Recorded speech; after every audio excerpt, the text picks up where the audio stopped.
예. 의사진행 발언. 예. 서범수 의원입니다. 회의록 25년 11일 24일 회의록을 봤는데요. 선관위 회의록 이렇게 작성합니까? 회의록을 보면 그날 무슨 보고를 했는지 어떤 내용을 의결했는지를 보기 위해서 회의록을 작성하는 거 아니겠습니까? 근데 내용이 지금 아무것도 없어요. 그러니까 우리 중앙선거관리위원장님이 내용 기억 못하는 건데 당연하다고 봐요. 이거. 선거 5페이지에 보시면 선거 일국장 이상능 공직선거관리규칙 등 개정사항 검토안을 보고함. 끝. 어떤 내용이 보고됐는지를 내용이 있어야 될 거 아닙니까? 아니면 별첨으로라도 붙여주시던지요. 이거 보고 지금 우리 보고 뭐 하라는 겁니까? 장난치는 겁니까 지금? 근거에 회의록을 입수를 했더니 아무것도 없는 회의록을 이렇게 애지중지하고 갖고 계셨어요? 다시 한번 말씀드립니다. 이 회의록을 보면서 과연 그때 어떤 내용들이 보고가 되었고 어떤 내용들이 의결이 됐는가를 보기 위한 회의록을 달라고 했지, 형식적으로 그냥 아무런 내용이 없는 이런 보고 회의록을 달라는 게 아니잖아요. 예를 들면 정 안 되면 공직선거관리규칙 등 개정사항 검토안을 보고함 그다음 첨부해서 보고안 검토안을 첨부를 시켜 주셔야죠. 이게 뭡니까 도대체? 진짜 장난치는 겁니까 이거? 의원님 첨부하겠습니다. 그 부분 첨부하겠습니다. 꼭 이런 거 첨부해달라고 해야 첨부합니까? 참네. 예를 들어서 강동원 차장님, 주요 업무 추진사항 하면은 보고서가 있지 않습니까? 있습니다. 예, 보고서도 같이 네, 제출해 그렇게- 주시기 그렇게 바랍니다. 하겠습니다. 그 외에 뭐 공직선거관리규칙 등 개정사항 검토 등 그에 관련된 서류도 같이 제출해 주시기 바랍니다. 그러면 우리 서범수 의원님 질의해 주시기 바랍니다. 서범수 의원입니다. 참담한 심정으로 여기에 앉아 있습니다. 선관위의 문제, 부실로 인해서 참정권이 침해되는 그런 어처구니 없는 사태가 발생했고 정말 국민께 대단히 송구스럽다는 말씀과 아울러 특히 이로 인해서 투표를 못하신 분들에게 대해서는 심심한 위로의 말씀을 드린다고 말씀을 먼저 드립니다. 우리 노태학 위원장 6월 8일 날 위원 지명 해제되셨고요. 허철은 사무총장님은 6월 9일자 면직이 되셨습니다. 그죠? 예. 된 거죠. 상임위원장님, 단독 직접적으로 한 말씀을 드릴게요. 물어보겠습니다. 우리 노탁 전 선관위원장님과 이철한 상임위원 중에 어느 분이 이 사태에 대해서 더 큰 책임이 있다고 생각하십니까? 상임위원님 입장에서 어느 분이 더 큰 책임이 있다고 생각하십니까? 저는 아마 노태학 중앙선거관리위원장님은 선관위의 대표하는 기관장이기 때문에 전반적인 책임을 묻고 지고 물러난 걸로 보시는데, 제가 보기에는 투표용지 부족 사태의 원인이나 그 대응에 있어서 무능력, 무책임 등 구체적인 선관위의 사무에 대한 총괄적인 총체적인 책임을 상임위원님이 지셔야 되는 거 아닌가요?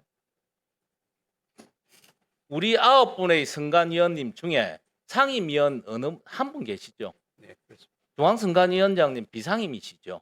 네. 그러면 상임위원장이면 뭘 하도록 되어 있습니까? 선관위법 제6조에 보면 상임위원은 위원장을 보좌하고 그 명을 받아 소속 사무처의 사무를 감독하게 하기 위하여 1인의 상임위원을 둔다.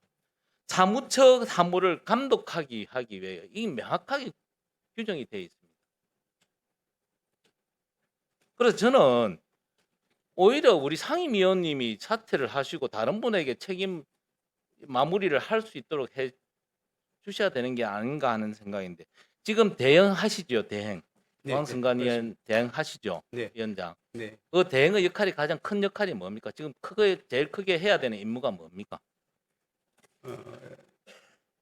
위원장님께서 정례하시던 위원회 회의를 지금 소집하고 예.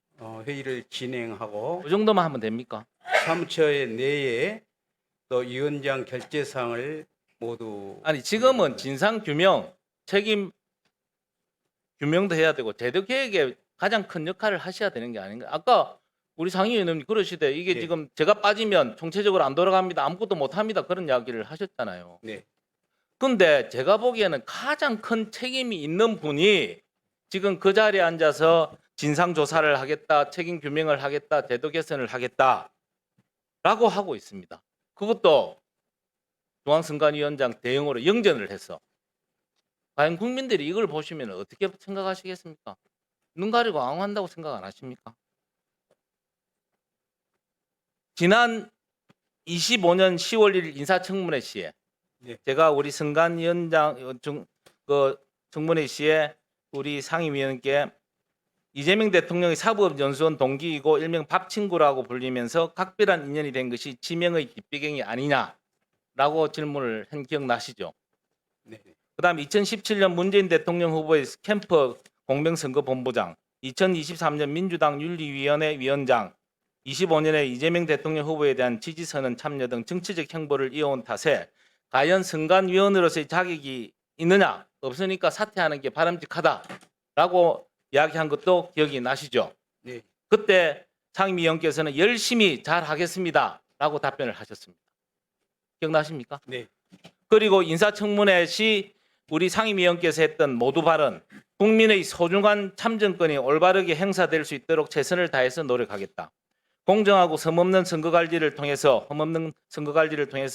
국민들께서 소중한 참정권을 안심하고 행사할 수 있게 하는 것이 저에게 주어진 소명.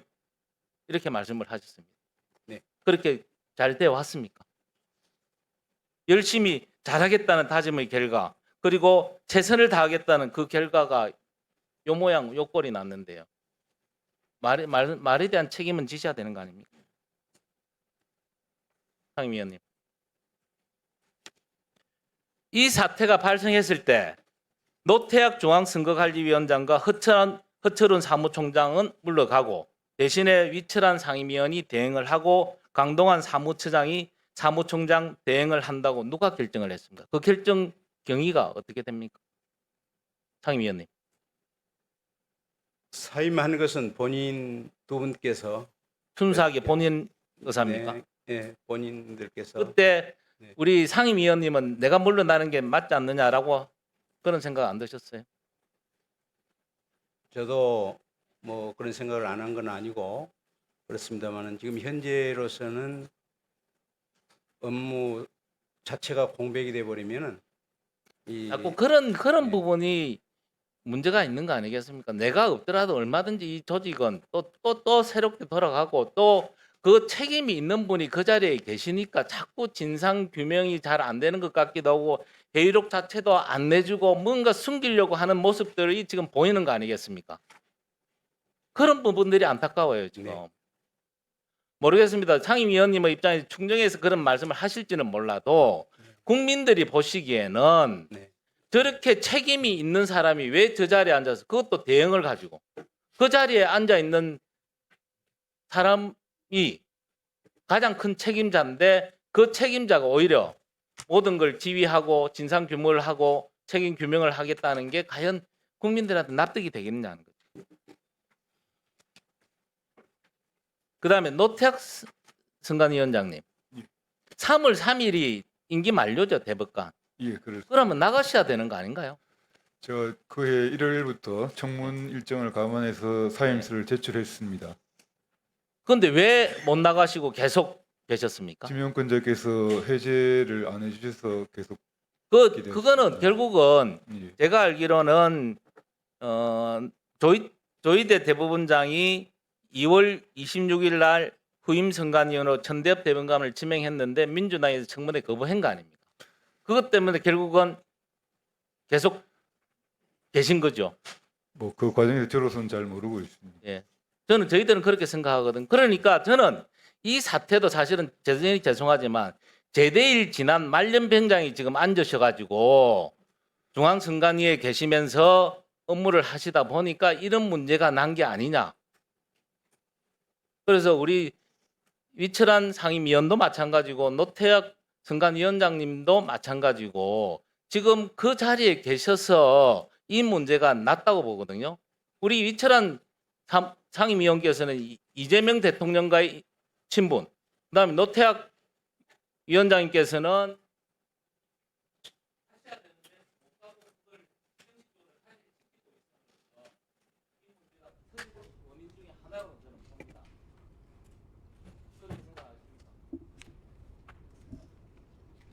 저는 존경하는 서 의원님 지난번에 청문회 때 말씀 지적하신 대로 적어도 업무에 관해서는 항상 공정하고 중립적인 자세로 일해왔고 이번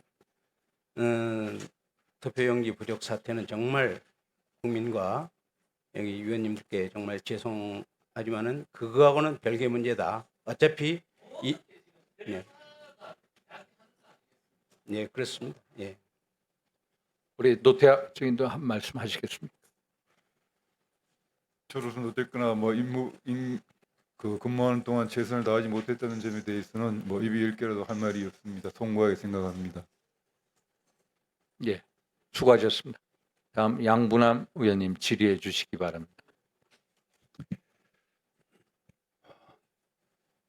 국민의 참정권을 지켜보겠다고 선관위가 만들어졌어요. 그런데 국민들이 선관위에서 참정권이 침해당했습니다. 고양이에게 생선을 맡겨놨다는 생각이 들 겁니다. 국민들이. 우리 노태학 전 위원장님 질의하겠습니다. 지금 선관위에서는 애국 사례를 연구하기 위해서 출장도 여러 번 갔다고 언론에 보도됐습니다. 그런데 해외 출장 가지고 연구해서 이런 사례 본 적 있습니까? 투표용지 부족해서 투표 못한 나라 봤어요? 뭐 거기에 대해서 어떻게 대처했는지 연구하셨습니까? 없지요. 이거 네. 창피한 일입니다. 예. 국회에 관한 문제입니다. 우리 조성대 증인. 조성대 오늘 이름이 비슷해서 죄송합니다. 조병현 위원님. 예, 앞으로 나와 주시기 바랍니다. 나오십시오. 시간 좀 멈춰 주십시오.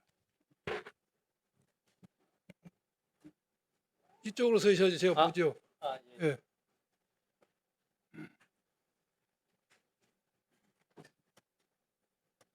질의하겠습니다. 예. 오전에 안 나오죠? 왜 나왔습니까? 예, 뭐 저기 사무실에 오전에 일이 저요. 다시 바꿔서 질문하겠습니다. 오전에 왜 안 나왔어요? 그 사무실에 일이 있어서 처리한다고 나갔다가 지금 대한민국에서 이보다 더 중하고 위중한 일이 있습니까? 죄송합니다. 그 점에 대해서는. 증인. 예. 지금 증인들은 제가 대표로 물어본 겁니다. 조병현 증인은 해당되는 게 아니에요. 박순영 증인, 남내진 증인, 김대웅 증인, 윤공일 증인 똑같습니다. 민소영 증인도 마찬가지입니다. 오민석 증인도 마찬가지입니다. 지금 여러분들은 오전에 안 나왔어요. 안 나온 이유가 뭐냐? 출석일과 출석 요구서가 일주일간의 시간이 필요한 것을 법적 요구를 써서 안 나온 겁니다. 그러게 법을 잘 따지신 분들이 왜 투표는 제대로 법대로 되는지 관리 안 했습니까? 이율 배반적인 행동이에요.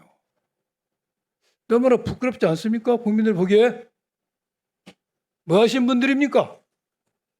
자기의 권리에 있어서는 일주일과 알량한 법적 조문을 대면서 안 나왔다가 그러게 법을 잘 지키시면은 이번에 지방선거도 법적으로 잘 되는지 관리 감독을 잘해야 될 거 아닙니까? 이거 보기에 너무 창피해요. 국민들 보기에. 반성하십시오. 예, 질책을 규명하게. 그거 다른 분들도 마찬가지입니다. 들어가십시오. 예. 우리 상임위원장께 질의하겠습니다. 지금 이 선거관리, 중앙선거관리 어떻게 제도를 바꾸기 위해서 많은 고민들을 하고 있습니다. 그래서 원포인트 개헌론도 나오고 있습니다. 지금 감사원법에다가 선관위 직무감찰 조항을 넣는다든지 아니면 다른 어떤 법률에 의해서라도 선관위 직무감찰을 넣는다. 즉 외부의 견제 감시 제도를 만든다 할지라도 이 법에 위헌 소송을 했을 때는 위헌이 안 되는 보장이 없어요. 저는 2023년 채용 비리에 대해서 감사원에서 직무감찰을 했을 때 선관위가 위헌 소송을 제기했어요. 제가 그 당시 2024년에 국회의원 처음 되어서 행안위 와서 그때 질의했습니다. 그 헌법소원 제기한 게 잘한 일이라고 제가 질문한 적이 있어요. 그런데 헌법소원에서는 위헌은 났죠. 그래서 선관위의 독립성을 유지하면서도 책임성과 투명성을 강화하기 위해서는 견제 장치가 필요합니다. 이러한 견제 장치를 헌법에 넣어야 됩니다. 이러한 개헌한 논에 대해서 어떻게 생각하십니까? 예스 노노만 답변하세요. 다 지략기 많습니다. 네, 공감합니다. 공감해요? 네. 다른 의원들 다 다시 물어보겠습니다. 우리 조병헌 증인. 네. 찬성입니까? 개헌에 대해서. 예, 생각을 해볼 만한 문제. 좋아요. 박순영 증인. 동의하십니까? 개헌에 대해서? 예? 생각해 볼 만한 일이라고 생각합니다. 뭘 생각해요? 그 개헌하는 게 동의하는지 마는지 그 답변만 해달라고. 국민들 다 보고 있어요. 예? 제 질문이 어렵습니까? 원포인트 개헌. 헌법에다 넣자 이거요. 선관위 감시 견제 통지 장치에 대해서. 네. 동의하십니까? 여러분들이 동의한다고 개헌이 되는 거 아니지만 제가 뭐 국민을 대표해서 여쭙고 싶어요. 남태진 증인. 동의합니다. 동의하죠? 김대웅 증인 어떠십니까? 예, 저도 동의합니다. 윤광일 증인. 예, 동의합니다. 오민석 증인. 동의가 필요하다고 생각합니다. 민서영 증인. 동의하십니까? 예? 논의가 필요하셔요. 각자 의견입니다. 그런데 제가 앉으세요. 제가 의견을 물어보고 제가 여러분들 증인으로 신청한 이유가 여가 있습니다. 여러분들 의견을 제가 듣고 싶었어요. 과연 선관위가 독립성을 유지하면서도 투명성과 책임성을 강화할 수 있는 방향에서 원포인트 개헌론이 나오고 있는데 여기에 대해서 여러분들 생각 어떤가를 제가 알고 싶었습니다. 거기에 대해서는 국민들이 잘 판단하고 저는 생각이 듭니다. 또 하나 제가 질의하겠습니다. 우리 상임위원장님. 지금 투표용지 50% 축소 인쇄에 대해서 12월 24일에 회의할 때 보고 받으셨어요? 확실히 말씀해 보세요. 이 회의록이 없잖아요. 투표 전에 알고 있었어요? 모르고 있었어요? 축소 인쇄에 대해서. 그 문건 서류가 회의에서 보고되어 가지고 이게 상임위원장님은 작년 10월 24일에 투표용지가 50% 미만으로 된다는 50% 한다는 거 알고 있었다 이거죠? 있었어요? 없었어요? 뭘 생각하십니까? 솔직히 제 기억으로는 제가 한 달 만에 첫 회의거든요. 그 상임. 아니 그러니까 회의가. 이번 예. 지방선거 전에 예. 투표용지 매수가 50% 하한선했다는 걸 알고 있었어요? 모르고 있었어요? 그 회의록에 보고가 있었기 때문에 50% 하한 기준이라는 것을 알고 있었어요? 네. 50% 미만 50% 하한선을 알고 있었다. 예. 우리 예. 노태학 증인은 안지 모르는지 헷갈리는데 아무튼 보고서에 있다면 안다 이 정도죠. 그렇죠? 제가 또 다시 물어봐도 돼요. 우리 조병헌 증인. 50% 축소 인쇄된 것에서 이번 지방선거 이 사태 터지니 알았습니까? 몰랐습니까? 그 오전에 우리 위원장님이 답변한 대로 저도 똑같습니다. 무슨 내용이 알았어요? 몰랐어요? 아니 저 보고서에 붙어 있었으니까 보고서에 붙어 있었으면 보고서에 붙어 있었으면 알았을 것이고 안 붙어 있으면 몰랐다 이런 답변이죠. 기억은 못 하는데 이걸 못 해요. 좋아요. 우리 박순영 증인. 알고 있었습니까? 하한선이 50%라는 건 알고 있어요. 언제 알았어요? 네? 아니 지방선거 전에 아셨습니까? 모르셨죠? 기억이 안 납니다.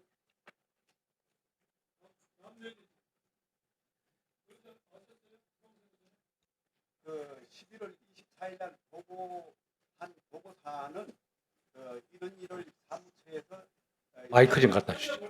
마이크 좀 갖다 주시죠.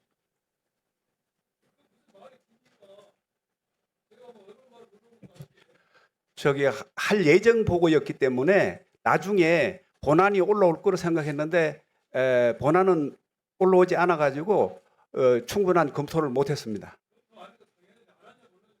예, 그때 그런 사항이 보고 사항이 포함되어 있어서 들었습니다.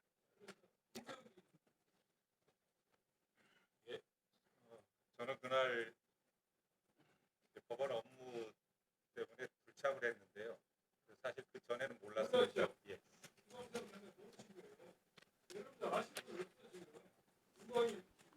저는 임명 전에 일해서 보고를 받습니다. 임명 전에 일해서 보고 받지 못했습니다.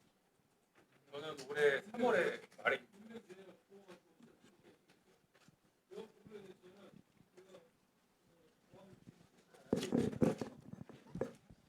그러면 이게 다시 정확하게 하겠습니다. 우리 의철한 증인 작년 11월 24일 전체 회의에서 예.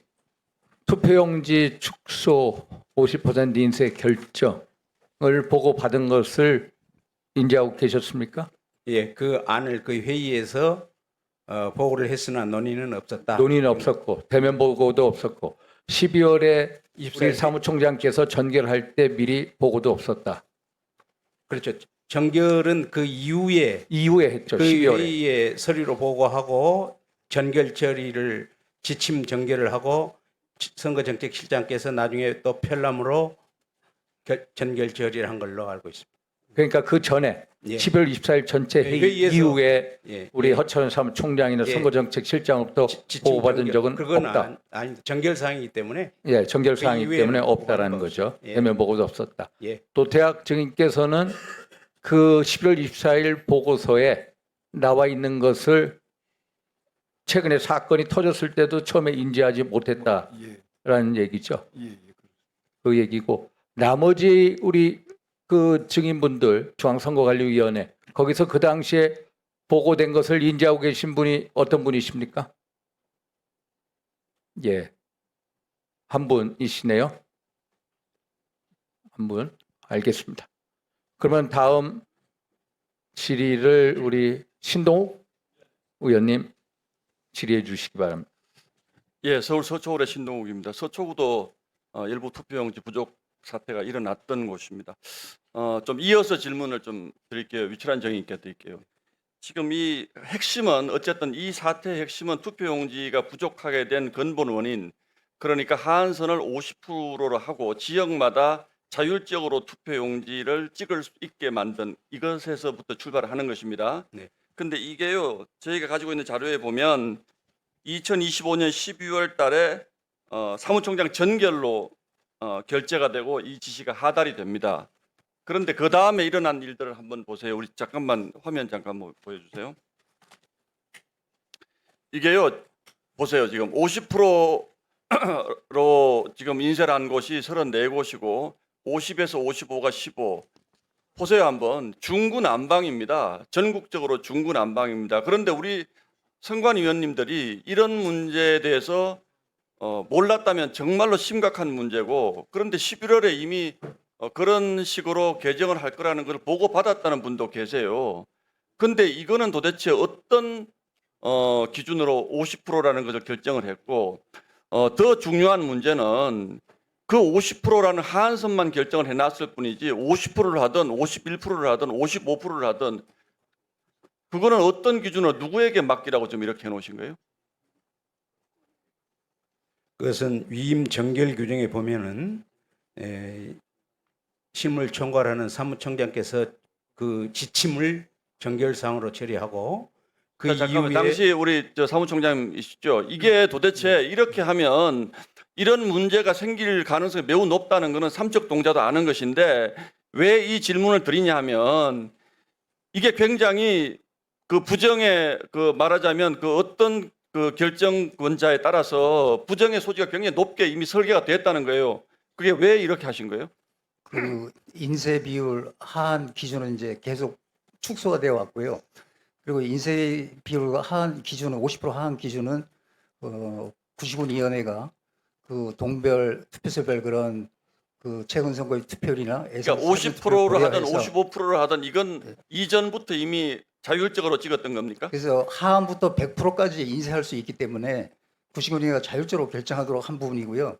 특히 강주나 전남북 같은 경우에는 사전 투표율이 워낙 높고 선거 투표율이 20% 30% 아니요. 넘지 제 않아서 질문은 지난 선거에도 똑같이 적용이 됐습니까? 이 아까 조금 전에 보여준 저 표가? 21년도에 60% 하한 60%였다. 아니요. 하한의 얘기가 아니라 지역별로 송파는 50%, 강남은 55%저 수치가 지난 대선 때도 물론 달랐을 수 있겠지만 저런 식으로 다 결정이 됐었던 거예요? 예, 위원회마다 달랐던 것으로 알고 근데 있습니다. 그때까지는 한 번도 용지 부족한 사태가 없었잖아요. 저는 들어보지는 못했습니다. 들어보지 못했죠. 네. 근데 이번에 이렇게 대규모로 발생한 이유가 뭐라고 생각을 하십니까?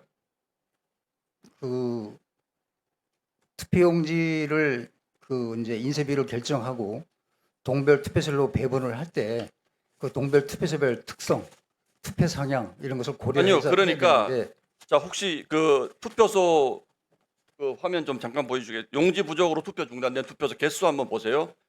지금 이게 첫날부터 굉장히 큰 논란이 됐던 것이 지금 노란색 하이라이트 쳐놓은 부분이 저 부분 전부 다 국민의힘 기초단체장들이 당선된 곳이었어요. 저게. 그래서 송파구에서 큰 문제가 생겼을 때 강남에서 문제가 생겼을 때 왜 국민의힘 강세 지역에서만 이런 일이 집중적으로 발생했느냐라는 논란이 있었고 그것이 국민의 신뢰를 상실하는 결정적인 계기가 됐다고 저는 보고 있습니다.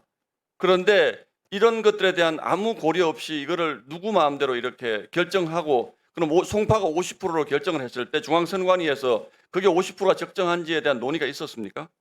그 중앙위원회에서 그 구시군, 그다음 읍면동, 그다음 투표소, 그 별로 이제 연령대별 선거인 수나 아니요, 논의가 있었는지 여쭤보는 게 그런 마음대로 하게 두는 거예요, 그냥. 그런 것이 그것만 받고. 다르기 때문에 중앙선관위에서 모든 지역별 투표소별 투표를 결정해 줄 수가 없고 아까 말씀드린 것처럼 구시군 위원회에서 그 축소 인쇄를 할 때는 위원회 의결을 거쳐서 결정을 하도록 되어 있습니다. 그러니까 그 위원회에서 그렇게 결정하면 중앙선관위에서 이거 이렇게 하지 말아라고 전혀 얘기가 없었다는 말씀이시죠? 중앙위에서 그렇게까지 다 하기는 어렵다는 부분 말씀드리고요. 선거법상 그 투표용지 작성은 시도 구시군위원회에서 결정하도록 되어 있고 또 말씀드린 것처럼 축소 그 인쇄할 때는 자, 잠깐 구시군의 알겠습니다. 의결을 알겠습니다. 드리겠습니다. 그 무슨 알겠고요. 자, 위철한 그 증인. 그 지금 그 수사 대상으로 지금 돼 있는 거죠? 고발돼 있지 않습니까, 지금? 그건 확실히 모르겠습니다. 제가 통보는 받지 제가 알기로는 네. 이미 돼 있거나 앞으로 수사 받으실 건데 네. 지금 본인이 이 문제를 해결하겠다라는 그 생각은 왜 하시는 거예요? 왜냐하면 그 수사 받으실 분이 이 사태 수습을 맡으면 자기한테 불리한 거 은폐하거나 왜곡하거나 그럴 가능성이 매우 높다라고 보는 게 상식 아니겠습니까? 사퇴하실 생각은 없으세요 혹시? 지금이라도? 지금 현재는 국민에 대한 도리도 아니고 물러난다고 아니 국민에 대한 도리가 아닌 건 이미 선을 넘었습니다. 국민에 대한 도리가 아닌 업무 자체가 지금 수행할 수 없는 상황입니다. 아니요. 그런데요. 네. 우리 위철환 증인은 다른 맥락의 그 의심을 많이 받고 있잖아요. 대통령과의 관계라든지 중립적일 수 없다라는 의심을 이미 많이 받고 있고 국민의 선거에 대한 불신이 굉장히 광범위합니다. 이 투표용지만 불신하는 것이 아니고 전반적으로 굉장히 광범위한 불신을 받고 있기 때문에 우리 증인이 그 자리에 계속 계시면 사태 수습이 안 될 거라는 생각은 혹시 안 하십니까? 저는 짧은 기간이지만은 선거의 공정이나 중립성을 해야 할 만한 행위를 한 번 해본 일도 없고 그럴 의사도 그거는 없습니다. 정인의 주장이신 거고요. 예. 객관적으로 나타난 사례가 지금 이렇게 있는데 네. 우리 정인이 내심으로 그런 생각을 하고 안 한 게 뭐가 중요합니까? 이번 객관적으로 의심받을 정황이 있으면 예. 물러나시는 게 맞죠. 이번 그 자리에 있으면 수습이 안 됩니다. 이 사태가. 투표용지 부족 사태는 그 문제하고는 다르고요. 위원회는 어차피 아니 그 문제가 그 다르다는 그 문제는 무슨 문제입니까 그러면? 무슨 문제와 다르다는 거예요? 임명권자가 아니요. 누구냐하고 다르다 이런 뜻입니다. 아니 상임위원이 지금 이렇게 선관위가 부실 그 관리를 한 것에 대한 국민적 질타를 받고 있고 상임위원이 그런 의심을 받을 만한 위치에 있으면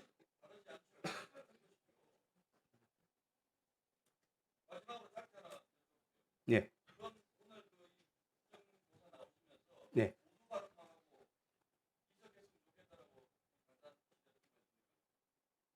저는 그런 얘기를 안 했습니다. 종래에 아마 관행이 있어서 그렇게 또 의사 전달 과정이 얘기를 하신지는 모르겠습니다. 네, 저는 뭐 그런 의사는 없습니다. 제가 나와서 국민들과 의원님께 현재 있는 상황 짧게 있었지만은 자 말씀드리고 싶은 것이 제 심정입니다. 그래서 적극적으로 그 비상임 의원님들도 오늘 빨리 모시도록 적극 노력한 겁니다. 네, 네. 수고하셨습니다. 용건영 의원님 질의해 주시기 바랍니다. 예, 잠깐 시간 끊어주시고 저는 노태학 위원장께 먼저 질의하고 그 다음에 허철훈 전 사무총장께 질의 순서를 이렇게 하겠습니다. 9월의 윤건영입니다. PPT 봐주시면요, 노태학 전 위원장의 기억은 선택적 기억인 것 같아요. 어느 순간 보고받은 적이 없다 했다가 어느 순간 한 페이지 미만이어서 잘 기억이 안 난다라고 하는데 지금은 당시 회의에서 보고받았던 내용이 기억이 나십니까, 위원장님? 지금도 솔직히 기억은 안 나고 있어요. 예, 좋습니다. 그러면 오늘 참석하셨던 비상임 선관위원 중에 당시 회의에서 보고받았던 기억이 있으신 분 거수해 주십시오. 일어서서 발언 시간 멈춰 주시고 발언 때 앞으로 나오십시오. 남래진 증인 맞습니까? 위원입니다. 예, 당시 보고받았던 기억이 있으시죠? 예, 있습니다. 제가 다시 한번 위원들께 이게 당시 보고 자료입니다. 이 자료의 맨 1페이지를 보시면 요약본이 있는데 요약본에 보면 큼지막하게 나와 있어요. 선거일 투표용지 인쇄매수 산정 비율 축소라고. 그리고 이 뒤에 자료에도 분명히 아주 선명한 글씨로 나와 있어요. 이렇게. 근데 이게 기억이 안 납니까? 그리고요.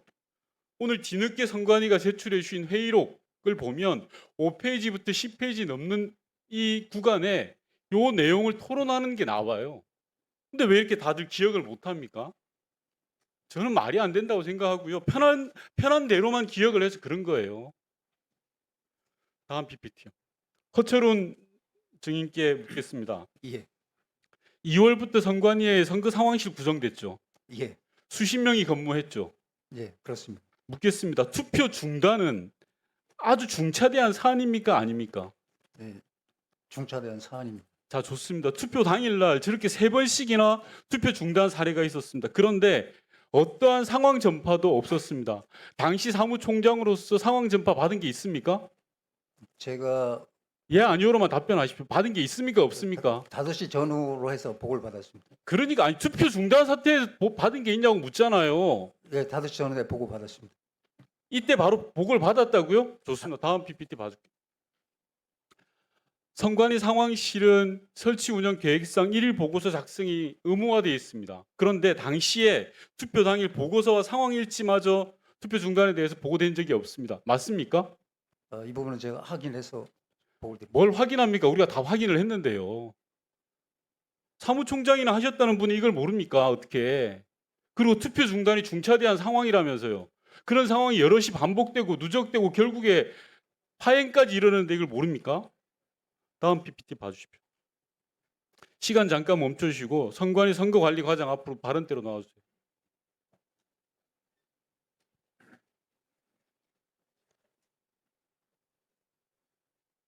예, 중앙선관위가 투표 용지 부족 사태를 파악한 건 민원인이 전화를 해서 사무보조원에게 전화를 하고 그분이 주무관 그리고 그분이 다시 선거 이계장 그리고 그분이 과장님께 보고한 거 맞죠? 과장님 예 아니요 답변하시면 됩니다. 맞죠? 예, 맞습니다. 그런데 과장께서는 그 상황들을 사무차장이나 사무총장에게 보고한 적 있습니까? 그때는 아니 시간이 없으니까 짧게 답변해 주세요. 있습니까? 없 17시 16분에 총장님한테 보고했습니다. 자, 그 이야기 또 나올까 봐 그 다음 PPT 봐주십시오.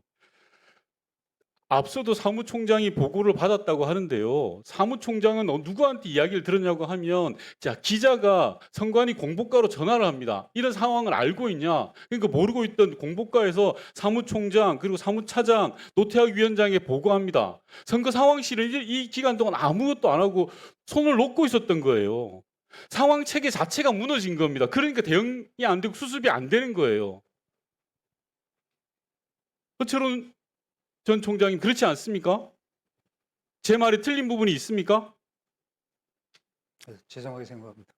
죄송할 게 아니라요. 선관위 조직이 무너진 거라고요. 시간 멈춰 주십시오. 진상규명위원회 위원장님 잠깐만 어디 계신지만 확인 좀 해보겠습니다. 오늘 안 나오셨습니까? 자, 좋습니다. 그러면 계속 사무차장한테 질의 이어가겠습니다. 네. 진상규명위원회가 얼마 전에 조사 결과를 발표하면서 서울시위원회는 상급위원회 보고나 서울시위원회 의결 없이 투표 시간 연장을 결정했다라는 취지로 진상조사를 했습니다. 맞습니까? 그렇게 발표를 하신 걸로 알고 있습니다. 예, 발표로 이게 맞죠? 이렇게 발표한 거 맞죠? 예, 그렇습니다. 자, 발언 때 서 계신 과장님께 여쭤볼게요. 다음 PPT 봐주십시오. 서울시 선관위는 투표 시간 연장 결정을 보고를 했습니다. 중앙선관위에. 경로를 제가 조사를 해봤습니다. 서울시 선거 2계장이 중앙선관위 선거 2계장에게 다시 선거 1계장에게 그리고 지금 발언대에 서 있는 선거관리과장에게 20시 40분에 서울 선관위가 투표 시간을 연장하겠다고 보고를 했습니다. 그 보고 받으신 적 있죠, 과장님? 받으신 적이 있습니까, 없습니까? 예, 시간은 조금 다릅니다. 9시 바로 전에 일계장한테 보고를 받아서 아니, 그러니까요. 보고를 받은 적 있죠. 예, 맞습니다. 그런데 왜 없다 그래요? 왜 없다고 보고를 해서 진상규명위원회조차 거짓으로 발표하게 만드냐고요. 다시 이전 PPT 보여주세요. 요 내용이 진상규명위원회가 발표한 자료예요. 투표시간 연장은 상급위원회 지휘를 받아야 되는 상황인데 서울시는 보고 안 했다라고 발표를 했어요. 보고 받으셨다면서요, 과장님. 그게 연장했다라는 얘기를 들었을 뿐입니다. 저희한테 뭐 사전 승인이나 요청한 게 아니고 그 브리핑 바로 전에 그 얘기를 했기 때문에 그거를 위해 이제 이게 총장님이나 보고라고 하는 겁니다, 과장님. 네. 서울시 선관위가 발표하기 전에 상급 선관위, 중앙 선관위로 보고하는 거예요. 저희가 확인했을 때 과장님이 뭐라고 했냐면 당시에 허철훈 사무총장이 21시에 기자회견이 예정돼 있어서 보고하지 못했다라고 답변했는데 맞습니까? 예, 맞습니다. 허철훈 위원장께 증인께 묻습니다. 당시에 서울시가 투표 시간 연장을 임의대로 하는 거에 대해서 보고 받으신 적 있습니까, 없습니까? 저는 보고 받은 적은 없습니다. 이 또한 저는 꼬리 자르기라고 생각을 합니다. 왜? 서울시는 중앙선관위에 보고를 했거든요. 근데 서울시는 투표 시간 연장하는데 어떠한 권한도 없어요. 임의대로 했다고 해요. 그런데 실상은 중앙선관위에 보고를 버젓이 한 거예요. 왜 이걸 안 했습니까? 사무차장님께 묻겠습니다. 이거는 분명히 진상규명위를 속이려고 하는 중앙선관위 내에서의 움직임이라고 저는 생각을 하거든요. 사무차장님 어떻게 생각하십니까? 이번 그 진상규명위원회는 사무처의 어떤 뭐 협의를 하거나 이렇게 전혀 하지는 않으셨습니다. 그 진상규명위원회 직접 조사하신 거를 브리핑도 하고 발표도 하셨거든요. 진상규명위원회에다가 제대로 된 보고를 하지 않은 거죠. 그러니까 방금 보고 받으셨다고 했잖아요, 과장이. 그럼 그 부분에 대해서는 진상규명위원회 어떤 자료가 제출됐는지조차도 저희들이 전화 상임위원님께서는 보고받지 못했습니다.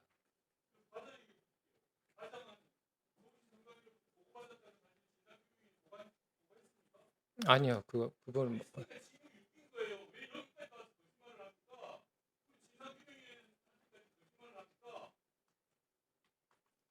진상규명위원회도 저한테 물어본 적은 없었습니다.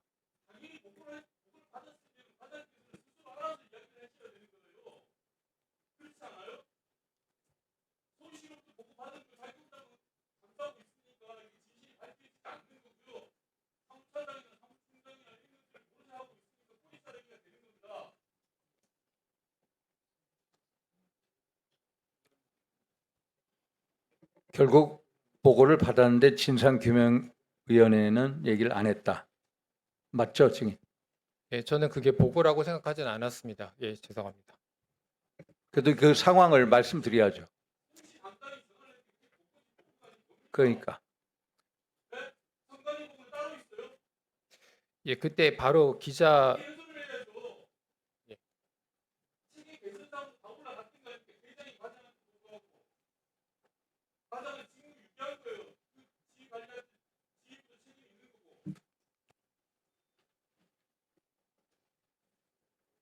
수고하셨습니다.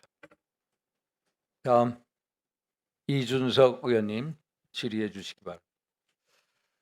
예, 사실 지난 7년 동안 그 사전 투표에 부정선거가 있다라는 주장에 최대한 논리적으로 반박하면서 능동적으로 많이 대처했던 게 전데 이번에 발생한 일을 보고 나가지고 이게 부정선거는커녕 제대로 된 선거를 치를 수 있는 능력이 있었나를 이제 의심하는 상황이 됐습니다. 지금까지 부정선거를 주장하신 분들 얘기를 하면은 선관위가 중국하고도 짜야 되고 경찰도 눈속임해야 되고 CCTV도 영화 속 장면처럼 바꿔치기 해야 되고 사전투표랑 본투표 숫자도 맞춰가지고 데이터 조작해야 되고 대법원까지 장악해가지고 선거 무효 소송도 다 이렇게 막 뒤집어야 되고 이렇게 하는데 이 중에 단 하나도 할 수 있을 것 같지가 않아요. 그러니까 사실 저는 선관위는 부정선거는커녕 제대로 된 선거도 이번에 치를 능력이 없다라는 걸 입증한 셈인데 제가 요즘 힘이 빠집니다. 그래가지고 이런 얘기를 보면은 참 이거는 반성하셔야 될 거다 이렇게 보고요. 이게 6월 3일 선거입니다. 그럼 지금 20일가량 지난 것인데 그동안 국민들의 의심이 해소가 된 부분이 거의 없어요. 그러다 보니까 지금 저 올림픽 공원 앞에서 저 시위하시는 분들은 집에 안 가십니다. 저는 여기에 대해 가지고 선관위가 굉장히 엄중한 책임감을 느껴야 된다 이런 생각하고 있는 거거든요.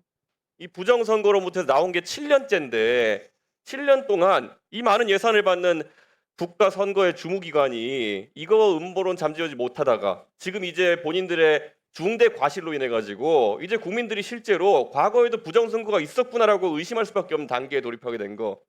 이건 전부 다 직무유기다 총체적으로. 그래서 저는 지위 고하를 막론하고 이거는 책임을 가지셔야 된다 이렇게 생각하고요. 지금 저 올림픽 공원에 계신 분들이 주장하는 게 재선거인 걸 알고 계십니까? 사장님. 네. 재선거인 거 알고 계십니까? 알고 있습니다. 근데 선관위는 분명히 이 투표용지 부족 사태에 대해 가지고 그 개표 당일날 새벽 4시에 3시 53분에 재선거 사유가 되지 않는다 이렇게 말했습니다. 이 입장이 어떤 판단에서 나온 거 유지합니까 이 입장을? 그 6월 3일 심야에 개최된 긴급 위원회의에서 네. 그 위원님들께서 그 재선거 부분에 대해서 재선거 부분 선거 연기가 가능한지 부분도 논의를 하셨는데 네. 현행 선거법 195조 197조를 보면 그 선거의 그 연기를 결정하거나 재선거를 하려면 그 법원의 선거 무효 결정이 있어야 됩니다. 그래서 그 당시 논의할 때는 재선거 사유라든지 그 예. 선거 연기 사유는 아니라고 봤던 겁니다. 근데 우리가 이제 국민들의 지금 이 불신을 잠재우기 위해서는 재선거라는 것도 사실 뭐 정당들에서 제안하고 이렇게 했는데 저는 재선거라는 절차가 지금 선관위에서 만약 재선거가 우여곡절이 결정된다 하더라도 수행할 수 있느냐를 또 이제 의심할 수밖에 없거든요. 그래서 제가 준비한 파워포인트 한번 보자면요. 재선거를 하면 우선 재선거 범위가 어떻게 되는지 국민들이 궁금해해요. 지금 보면 재선거를 하면은 그 다음 장을 보면요. 투표소 단위에서 재선거할 수 있는지 아니면 선거구 단위, 시도, 전부 어떤 게 제실시 단위로 결정될 수 있는지를 궁금해하거든요. 이게 만약에 재판소 결과로 나오면은 누가 판단하는 겁니까, 차장님? 법원의 결정에 따라서 관할 선거관위가 선거를 관리하게 됩니다. 법원이 그럼 결정까지 내줍니까? 뭐 투표소별로 재투표를 이게 가능합니까?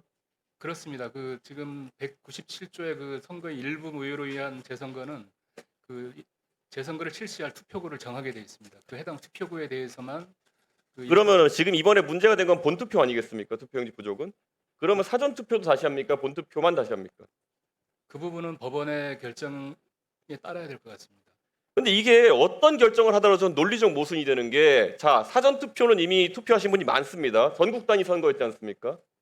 근데 이번에 만약에 서울 지역에 예를 들어 시장 선거를 재선거를 하게 된다 그러면은 전국 단위 선거 아니죠?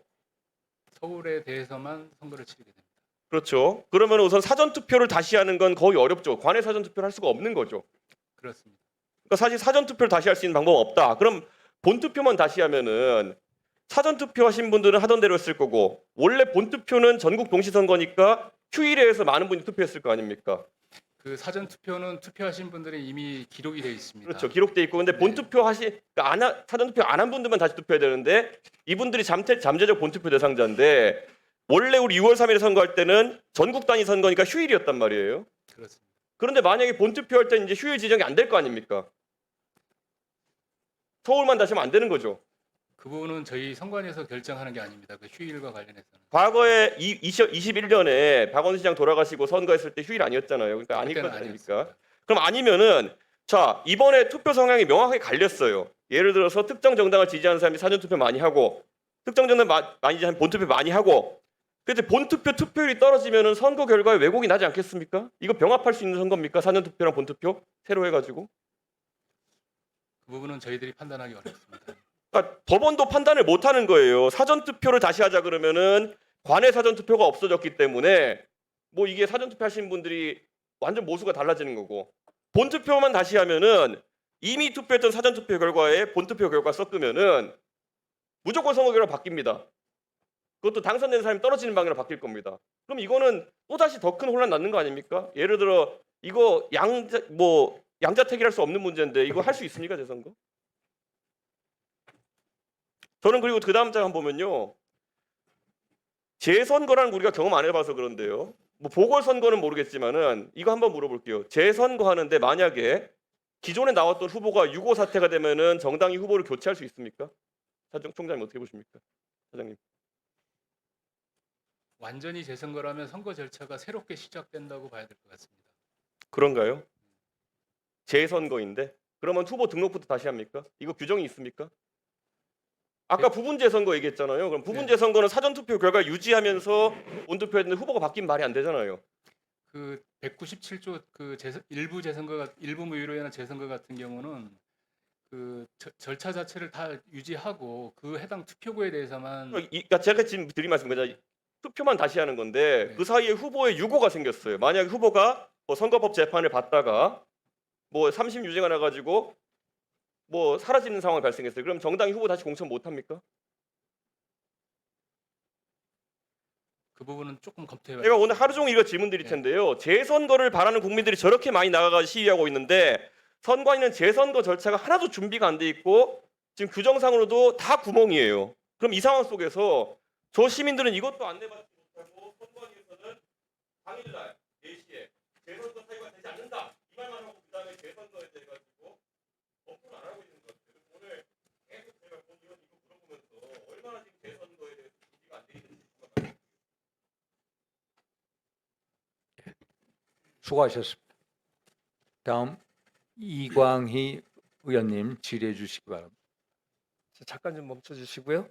그 이상능 선거일국장님 저 앞으로 좀 나와 주시겠습니다.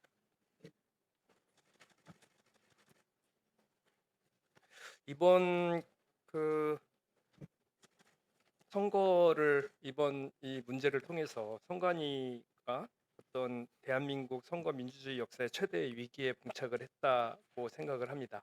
이번 차제에 이 문제를 정확하게 직시하고 뭔가 고쳐지지 않으면 앞으로 대한민국 국민들의 불신을 해소하기 어렵겠다. 그리고 한편으로는 이미 국민들 중에 일부는 선거의 부당성 또 제도의 그 비정상 이에 대해서 의문을 제기하는 국민들이 존재를 하고요. 그리고 이번 사태를 통해서 어떤 중앙선관위에 대한 불신과 무능과 비정상으로 국민의 참정권이 위협받고 있다는 위기감을 느끼고 있는 중입니다. 우선 첫 번째 몇 가지를 좀 여쭤볼 건데요. 그 지금 나와 계시죠? 예. 네, 제가 회의록 2026년 6월 4일자를 오늘 받았는데 여기서 의견을 낸 걸 보니까 사무총장 정결로 일반 사항은 실장 정결로 그 이렇게 해서 개정 사항을 시달이 된 것으로 알고 있고 또 이러한 중대한 사태가 초래되는 예상되는 투표용지 인쇄 하한선 결정이 중앙위원회에서 논의되지 않고 사무처에서 시행하는 것이 근본적으로 제대로 된 절차는 아니라고 생각하셨죠? 이렇게 발언을 하셨어요. 맞습니까? 이날 회의 참석하셨죠? 6월 4일 날. 여기에 지금 회의 참석한 6월 걸로 4일 6월 4일 날 회의록 11차 회의 지금 제가 받아본 거에 의하면 여기에서 위원님께서 이렇게 발언을 하셨어요. 기억 안 나세요? 언제 상황인지 제가 기억이 안 나서 그러는데 아니 그럼 이게 뭡니까? 이상능 선거일국장이 발언한 거가 아니에요? 이거 왜 주셨습니까? 그러면 본인이 아니라잖아요. 아니 제가 어느 상황인지 기억이 안 나서 그날 밤 아니 6월 4일 날 회의한 것에 대해서 여기 지금 참석위원 노태학 위원장님부터 시작해서 여기 지금 보고한 게 되어 있어요. 이상능 선거일국장님이. 지금 이거 가지고 시비 걸 생각은 아닌데 왜 기억을 못 하십니까? 알겠습니다. 그러면 다시 처음부터 좀 말씀을 드려야 되겠는데요. 정결 처리 하나로 선관위 행정이 이 무책임하게 이루어지는 것이 올바르다고 생각합니까? 답변 못 하세요? 안 하실 아닙니다. 거예요? 아닙니다. 잘못했다고 생각합니다. 그렇게 말씀하셨어요. 회의에서도. 대한민국의 민주주의의 가장 꽃이라는 선거제도의 특히 투표 용지를 50%로 하향하는 것에 대해서 한두 명이 결정할 수 있는 구조가 맞느냐는 거예요. 맞습니까? 네, 알겠습니다. 넘어가겠습니다. 국민들은 투표용지가 부족해서 참정권이 침해당하는 것에 대해서 용납할 수 없습니다. 내 참정권이 투표용지를 인쇄를 덜해서 부족하게 50%만 인쇄를 해서 참정권이 문제가 됐는데 이에 대해서 용납할 수 있는 국민이 있겠어요? 없습니다. 두 번째는요. 투표용지 부족 사태에 대한 타임라인을 제가 좀 봤습니다.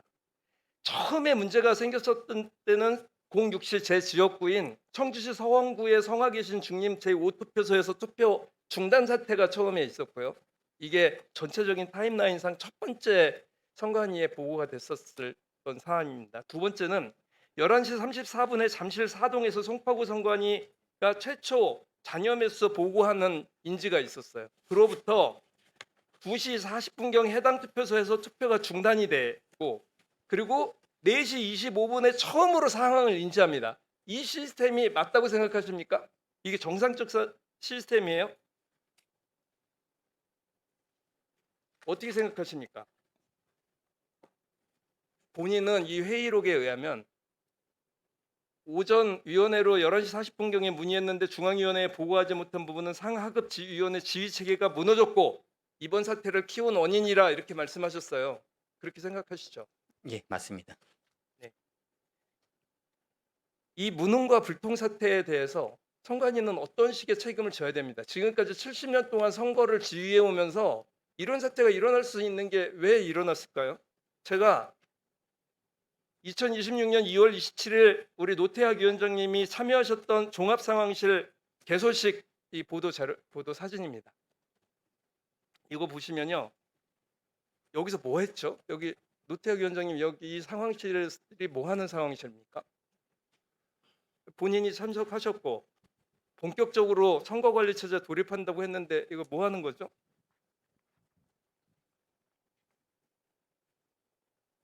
이런 상황이 발생을 했는데 상황실이 전혀 기능하지 못했어요. 사진만 찍으셨지 않습니까? 이 책임 지셔야 되는 거 아니에요? 그만두시면 이게 책임지는 게 아니지 않습니까? 자, 다음 거요.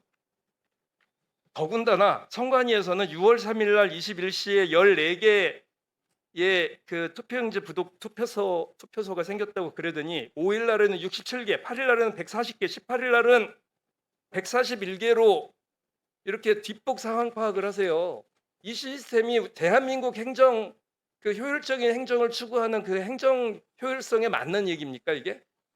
선관위가 이게 정상적인 행정을 운영하고 있고 정상적인 선거 관리를 하고 있다고 생각하십니까? 투표관리관 문제도 넘기겠습니다. 이미 이런 것은 예고되고 있었어요. 이미 휴가 많이 간다, 뭐 선거 앞두고 휴가 많이 간다 이런 얘기도 많았지만 구시군위원회 투표관리관이 뭐 하는 직책이죠? 위원장님, 직무대행님, 이 투표관리관이 뭐 하는 직책입니까? 투표관리관은 제가 알기로는 공무원 중에서 지방자치단체 공무원 중에서 투표소를 투표소를 총괄 관리 감독하는 현장 책임관이죠. 네, 그렇습니다. 현장 책임자입니다. 예. 그런데 2022년 선거 절차 사무 개선 방안 연구 용역을 따져보니까 선거 일주일 전 교체된 곳이 81곳이에요. 그리고 심지어는 전에 교체된 곳이 17곳이고 고시군에서 경기도 파주시에서는 118명이 1일 평균 3.18명이 교체가 됐어요. 이게 정상적인 투표관리 되겠습니까?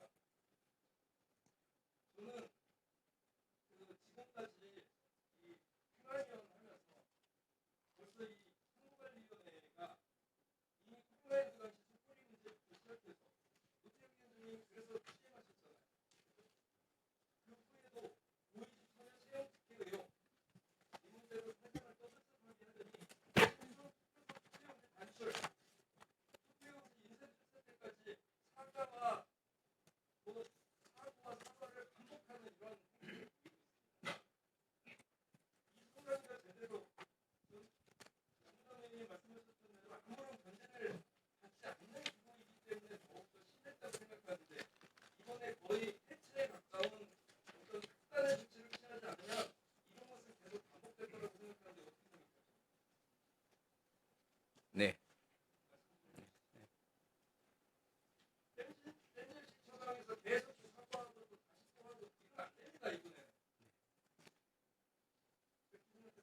네, 알겠습니다.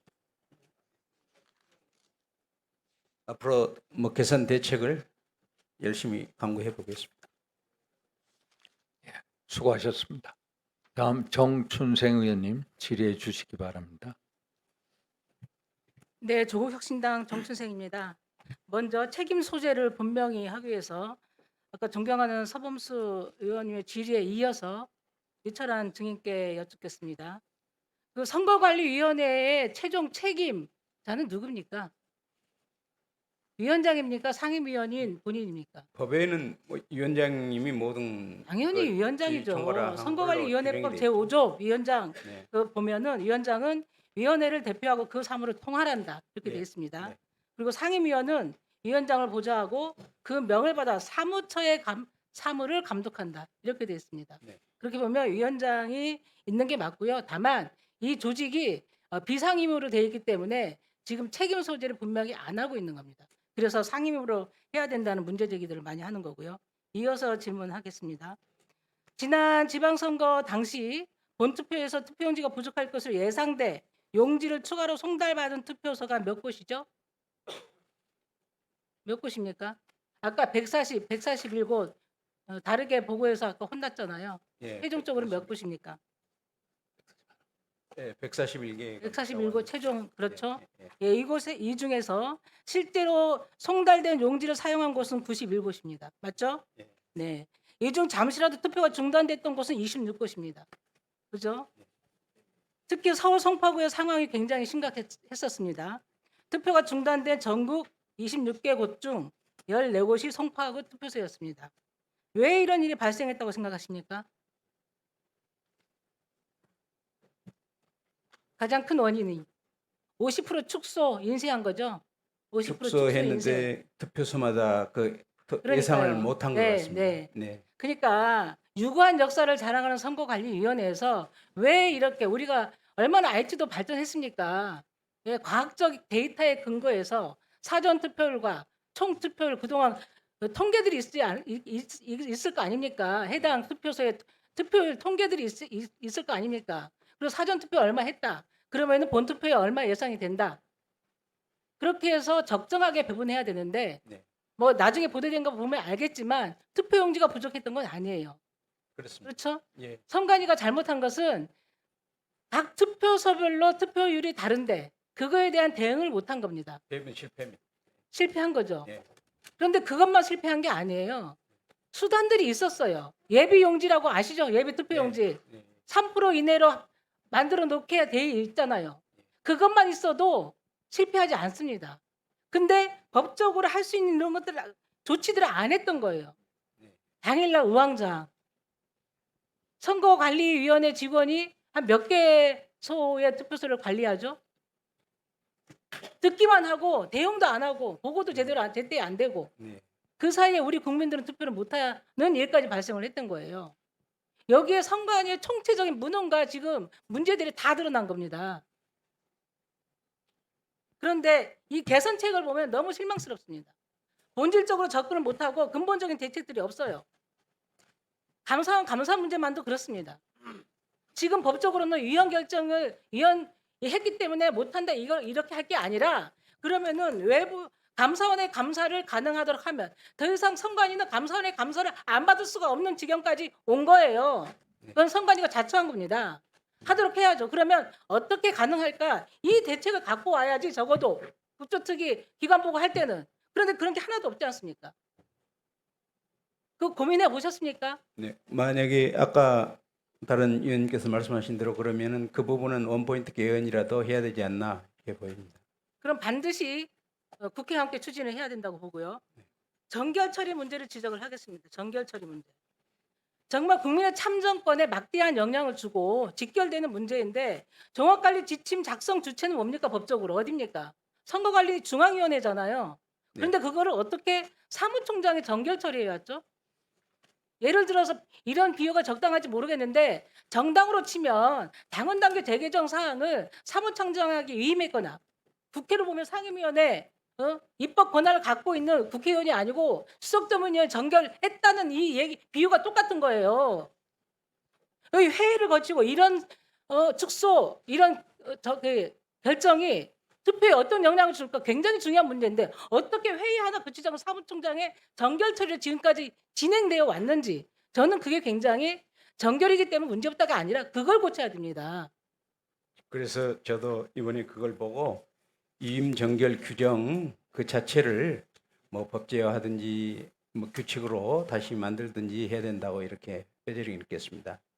그리고 사실상 투표용지라는 것은 사전투표가 있기 전에는 100%를 전제로 하기 때문에 유권자가 100명이면 100명을 그게 맞죠. 맞는 게 당연한 거기 때문에 그런 법규나 규칙도 없지 않았나 이렇게 보여지고요. 지금 보니까 그 부분이 너무 정결 규정으로 되어 있는 부분이 허술하다 이렇게 느꼈습니다. 지금 PPT를 보십시오. 지금 PPT 지금 보시면 가락 이동을 제가 사례로 든 건데요. 제4투표소, 제7투표소 그 최초의 투표용지 배부 매수는 1,600 똑같습니다. 하지만 사전 투표율은 다르죠. 이 투표소는 4투표소는 21.41, 7투표소는 17.25예요.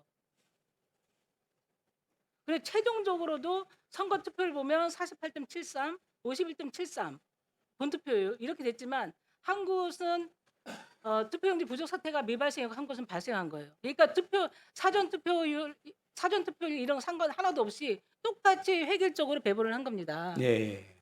어떻게 선관위가 이렇게 하고 아무런 이런 개선 대책도 마련하지 않는지 그걸 정말 통탄스럽습니다.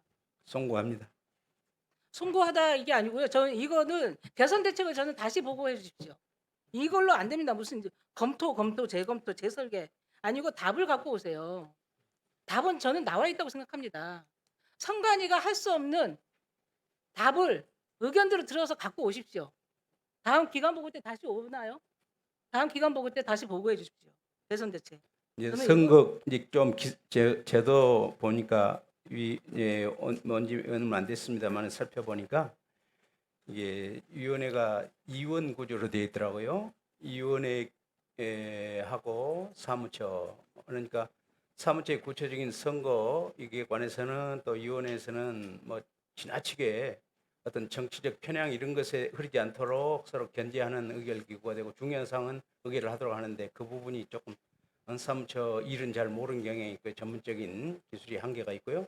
또 중앙위원회가 있고 17개 시도위원회가 있고 그 아래에 255개의 구시군 위원회가 있는데 그게 독자적으로 또 위원회가 있어서 그 지역 사정에 맞게 또 투표수 매수도 결정을 하고 또 그 어떤 선거 관리에 법적 분쟁이 있어도 거기 이제 지방 구시군 위원회가 피고 적격이 돼 가지고 독자적으로 이렇게 대응을 하기 때문에 그 부분에 있어서 저희들이 좀 중앙에서 더 그것까지 통찰을 해서 잘 감독을 했어야 되는데 그 부분이 그 부분이 상당히 좀 아쉽게 느껴졌습니다.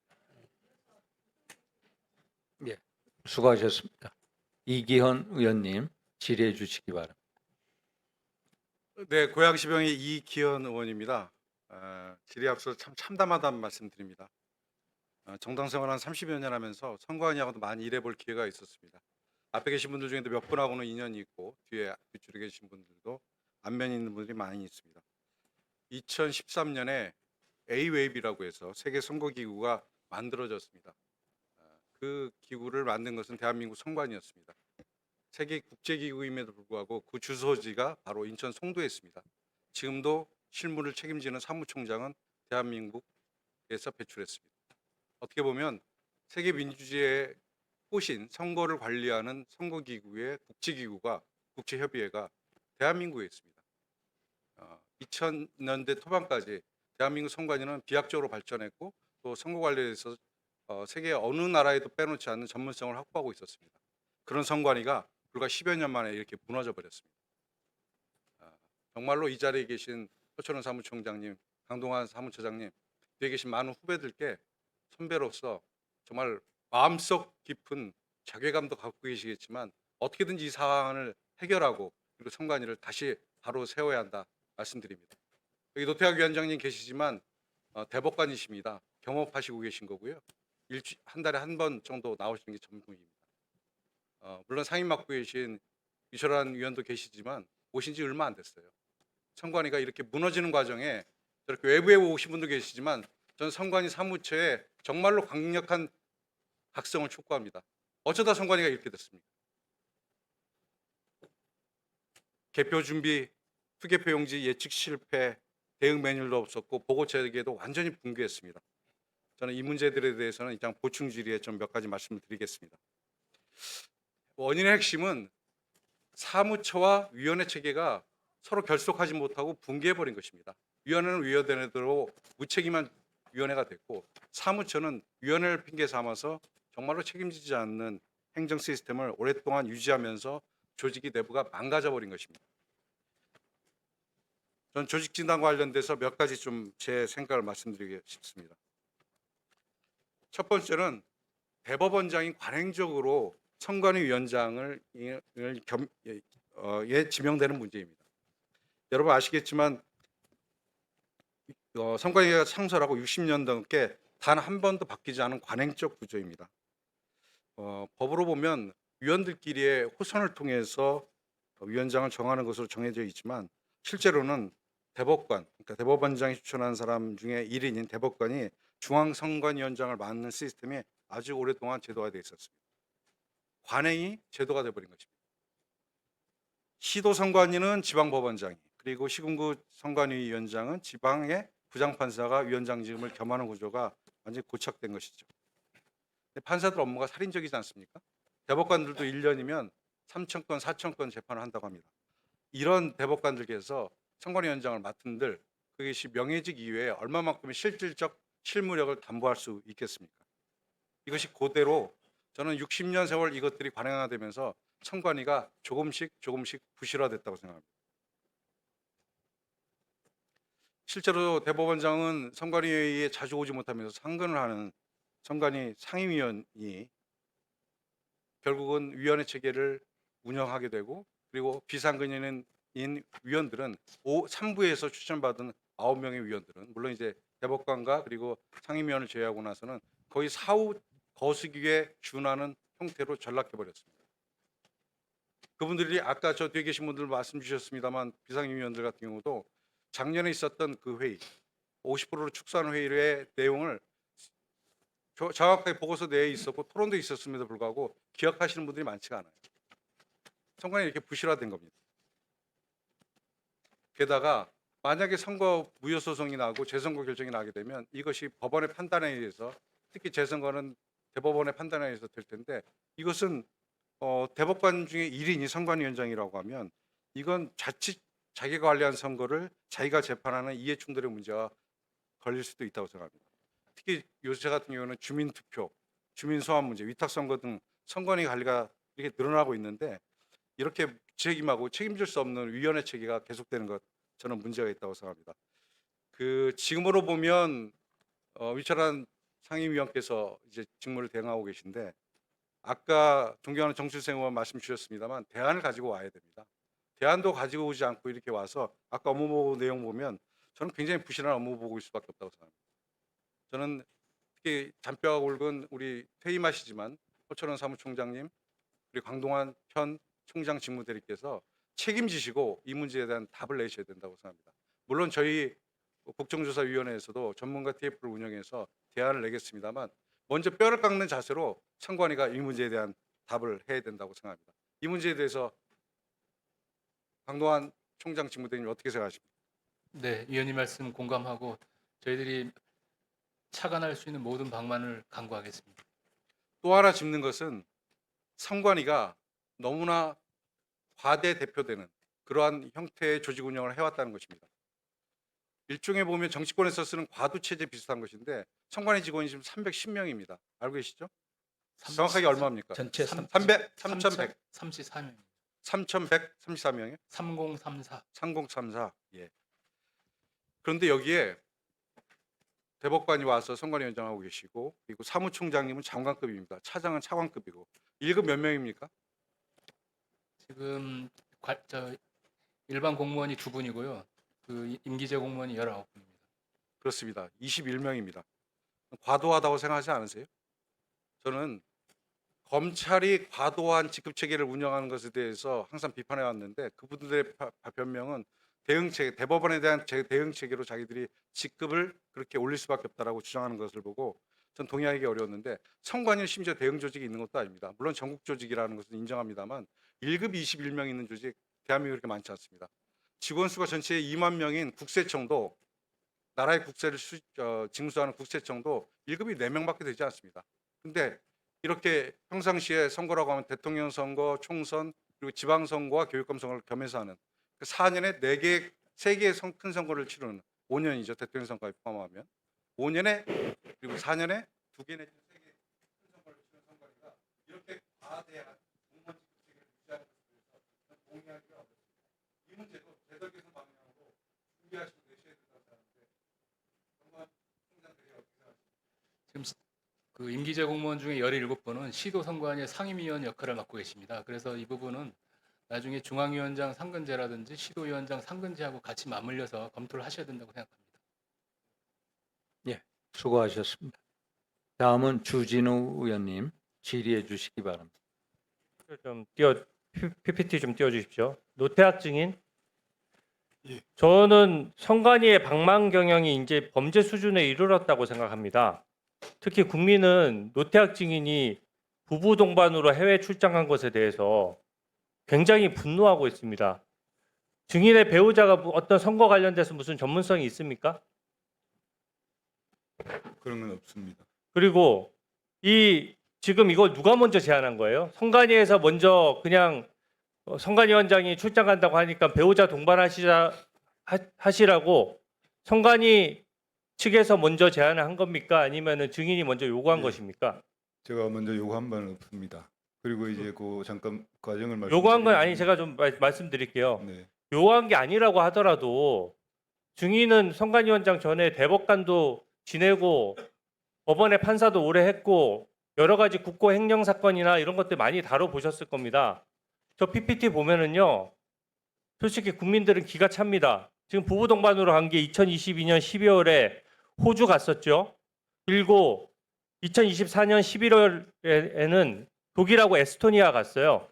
에스토니아 무슨 선거제도를 연구하러 갔습니까? 에스토니아 사전 제가 선거제 말씀드릴까요? 하고 예. 있습니까? 에스토니아가 그 인구가 한 130만 좀 되는데 아이, 핑계죠. 잠깐만요. 전자 투표 제가- 부분에 제가 다 질문하고 답변하세요. 예, 그러시죠. 에스토니아 간 것이 누가 보더라도 핑계죠. 지금 에스토니아 나라 선거제도를 해야 할 만큼 우리 선거제도가 후진적입니까? 그렇지 않죠. 여기 지금 독일하고 에스토니아 간 게 7천만 원이에요. 그리고 덴마크, 스웨덴 간 거는 또 9천만 원 들여서 부부 동반으로 갔습니다. 지금 이 부분과 관련해서 뭔가 선거 관련돼서 제대로 연구를 해왔다. 출장이 필요하다 이렇게 말씀하시는 것 같은데 이게 그 당시의 선관위 상황을 보면 국민들이 더 열받으실 것 같아요. 보면은 증인이 선관위원장 재임하고 나서 소쿠리 투표 사건이 전임자한테 있어서 2022년 10월에 사과를 하셨거든요. 대국민 사과하고 그 당시에 제도 개선 확실하게 개혁했으면은 이번에 투표용지 부족 같은 이런 상황 안 생깁니다. 근데 불과 2개월도 안 돼가지고 호주에 해외 출장 갔어요. 부부 동반으로. 그리고 2023년 5월 달에는 감사원에서 선관위 직원 자녀들 불법 채용했다라고 해서 감사 시작한 거 아닙니까?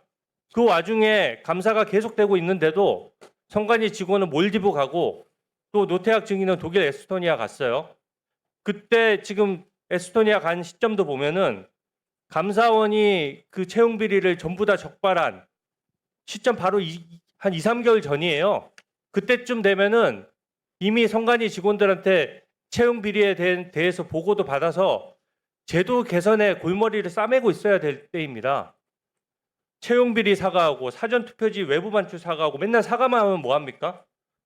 그러고 나서 해외 출장 가서 연구를 해왔다라고 하는데 저는 이거 국민들이 용납 못할 거라고 보는데 어떻게 보세요? 한번 답변해 보시죠. 예, 뭐 하여튼 지금의 관점에서 이렇게 보면은 국민들이 부적절하다고 지적하신 부분은 충분히 받아들이겠습니다. 다만 이제 그 일정의 과정에 관해서는 저게 이제 호주와 뉴질랜드 부분은 사실은 뉴질랜드 부분에 대해서는 여성 참정권이 세계 최초로 그 도입이 되었고 그 다음에 그런 말씀하실 거면 됐습니다. 잠깐만요. 실차적으로 그 정도 답변은 됐어요. 예, 제가 다음 거 물어볼게요. 그게 지금 결국 답변 요지가 뻔하잖아요. 거기 연구할 게 있어서 갔다는 건데 국민들은 그렇게 생각하지 않습니다. 예. 선관위가 제대로 돌아가도록 비상근이더라도 여러 가지 포인트를 짚었어야 되는데 그 일은 안 하고 만약에 선관위가 똑바로 일하면서 해외 출장 한두 번 간 거였으면 국민들이 뭐라고 합니까? 그렇지 않겠죠. 예, 시기적으로는 그렇습니다. 이게 그리고 2012년도에 하나만 물어볼게요. 예, 중앙선관위 예. 수의계약이 연간 어느 정도 수의계약 체결하고 있습니까? 저는 사실 수의계약 부분에 관해서 아무런 뭐 관여를 하고 있지 다음 페이지 좀 않습니다. 보여주세요. PPT. 수의계약에 대해서 아무것도 모른다고 하시는데 중앙선관위원장 관여를 하지 않고 있습니다. 예. 아니 그것도 업무하기 나름이에요. 비상근이니까 지금 다 사무국에 맡겨놓고 선관위원장으로서 최소한의 관리 감독 업무가 일어나지 않으니까 저렇게 방만하게 운영되는 겁니다. 판사도 하시고 대법관도 하셨잖아요. 어느 우리나라 정부 부처 기관 중에서 지금 수의계약 비율이 87.7%예요. 그리고 5년간 2,400억에 달하는 거를 전부 다 수의계약 체결했습니다. 요번에 투표용지 인쇄한 업체들 다 수의계약 체결했죠? 알고 있습니까? 수의계약에 대해서는 아예 관여를 안 해요. 계약에 대해서는? 관여를 하지 않고 있습니다. 그럼 누가 관여합니까? 사무차장이 답변 드려도 되겠습니까? 아니요, 잠깐만요. 누가 관여해요? 그냥 그 체계도 모르고 있는 거예요? 저는 중앙선관위원장으로서의 그 역할에 대해서 제가 지적을 하는 겁니다. 다음 중앙선관위원장도 올 수가 있기 때문에 그러면은 아무리 비상근이고 안건만 한다고 하지만 이 수의계약 관련된 거에 대해서는 도대체 몇 건을 누가 어떤 식으로 결정하고 얼마나 되고 이게 수의계약 비율이 90%에 이른다는 거를 아예 파악도 못하고 있는 거예요, 선관위원장이? 말씀해 보세요. 다음 페이지 좀 해주십시오. 이게 쪼개기 수의계약이요. 엄청 많이 있습니다. 지금 모른다고 하시니까 증인이 답변할 수도 없겠지만 대놓고 하고 있어요. 보면은 나주에 있는 인쇄업체거든요. 저 A 업체 같은 경우에는 2025년도 4월 10일, 4월 11일, 4월 14일, 4월 15일 5차례에 걸쳐서 똑같은 인쇄물인데 나눠서 쪼개서 계약을 합니다. 1억 8천원이나 되는 계약을 5번에 걸쳐서 며칠간에 나눠서 계약을 하는 거예요. 증인 대법관 하셨으니까 쪼개기 계약이 뭔지는 아시죠? 쪼개기 계약 아십니까? 예, 알고 있습니다. 이게 지금 보통 공무원 같으면 2천만 원 이하, 많아도 5천만 원 이하만 수의계약을 체결해요. 근데 수의계약을 체결하기 위해 가지고 저거 지금 다 금액 나눠서 한 것이고 제가 다음 페이지 보여드릴 것도 없이 여러 업체들이 다 이렇게 하고 있습니다. 근데 그 6년이 임기인데 그 임기 동안 연구만 하고 이런 실질적으로 국민 예산이 투입되는 부분에 대해서는 전혀 관리 감독을 안 한다는데 그러면 도대체 누가 감독하는 겁니까? 수장으로서 한번 말씀을 해보십시오.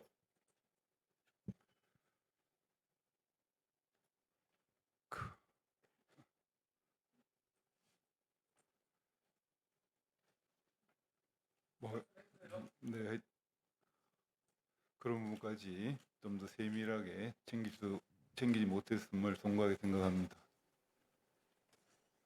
우리 노태학 증인, 네, 이 선거관리위원장은 위원회를 대표하고 사무를 통할하지 않습니까? 네. 저런 이 쪼개기 수의계약 같은 데는 전혀 관여를 안 하신다는 예, 말씀이시죠? 저희 물품 뭐 그 관리는 아마 금액마다 그에 따라서 수의 계약이 가능하고 입찰 계약이 가능하고 그런 일반적인 부분에 관해서는 뭐 상식적으로 알고 그 있습니다만 에스토니아 가신 거 저는 대한민국과 에스토니아가 사전 투표를 하는 두 나라라고 알고 있는데 에스토니아, 호주, 독일 이런 데 3번 부부 동반 가셨다는데 그 경위가 어떻게 됩니까? 한번 말씀해 주시죠. 예, 그 에스토니아는 아마 인구가 130만 정도로 알고 있는데 제가 가기 이전에 아마 이제 그 전자 소송 또 전자 투표 이런 것들에 관해서 굉장히 앞서 나가고 있었습니다. 그래서 그 부분에 대해서 우리도 장차 이제 전자 투표로 나아가려고 한다면 이 국민들이 도대체 어떻게 해서 이렇게 전자 보이지 않는 것을 믿을 수 있을까? 라는 그런 관점에 대해서 마침 거기 에스토니아의 선거위원장도 아마 고등법 의료 치면 부장 그 판사 대우로 있고 해서 그런 부분에 대해서 한번 절차적으로 한번 기술적으로 절차적으로 저희가 가서 MOU를 체결하고 난 다음에 우리 직원들을 또 파견 보내서 교육도 받게 할 수 있는 그런 계기를 만들어 보고자 그런 보통 그런데 가실 때 부부 동반으로 가나요? 과거 선거관리위원장들도 다 부부 동반 갔습니다. 그 부분을 좀 말씀을 아마 이게 그런 이제 부부 동반이 소위 말해서 뭐 죄송합니다만 하여튼 오부 요인에 해당하는 그런 대우로 편성이 예산이 된 게 2020년으로 알고 있습니다. 그런데 그 당시에 아마 예산이 편성되고 난 다음에 그 코로나 사태로 인해서 거의 이제 계속 불용 처리되고 반납하고 불용 처리되고 반납해서 제가 가서 2022년 5월달에 취임하고 6월달에 지방선거를 치렀습니다. 그래서 이제 그 해외에 가려면 사실 그때부터 준비를 해야 되는데 그때 실무진에서 지금까지 계속 불용 처리가 되었는데 그러면은 부부 동반이 가능 그건 지금까지 전부 다 틀림없이 그렇게 해왔고 그런 부분에 대해서 아무런 이해 제기한 바도 없었고 그래서 당연히 그런 것으로 생각을 하고 그렇게 이제 특별히 큰 의문을 갖지 않았습니다. 어쨌든 지금 관점에서 보면은 국민들에게 그렇게 비춰지는 점에 대해서 대단히 송구스럽게 생각하고 있습니다. 그런데 문제는 국민 세금으로 갔다는 겁니다. 예. 국민의 세금은 한마디로 국민의 피눈물입니다. 그래서 예. 많은 국민분들이 결국 부부 동반에 이 세금을 썼다는 거 이것을 도둑질했다라는 식으로 받아들입니다. 그래서 혹시 이런 부당한 자금이 있다면 반할 용의는 있으십니까? 예, 뭐 하여튼 가능한 방법을 통해서 그런 점이 있었으면 반환하는 방안을 강구하겠습니다. 예, 수고하셨습니다. 다음 이해식 의원님 질의해 주시기 바랍니다. 네, 서울 강동을의 이해식입니다. 노태학 증인께 질의하겠습니다. 투표용지 부족과 관련해서 선관위 회의 때 뭐 그런 토론한 내용이나 이런 걸 전혀 기억을 못 하셨는데 투표용지가 부족하다라고 하는 그런 사실에 대해서 이전 선거에 있어서도 혹시 들은 적은 없어요? 예, 그런 것도 보고 전혀 모릅니까? 위철한 증인은 어떻습니까? 그 전에는 뭐 그런 내용을 전혀 몰랐고요. 그 회의 때 그 회의 때만 조금 기억이 나는 것 같아요. 회의 자료 알겠습니다. 보고된 예. 걸 보고 우리 있습니다. 저 사무처장 그 증인 지난번 당에 와서도 보고를 했을 때 이게 초유의 사태다.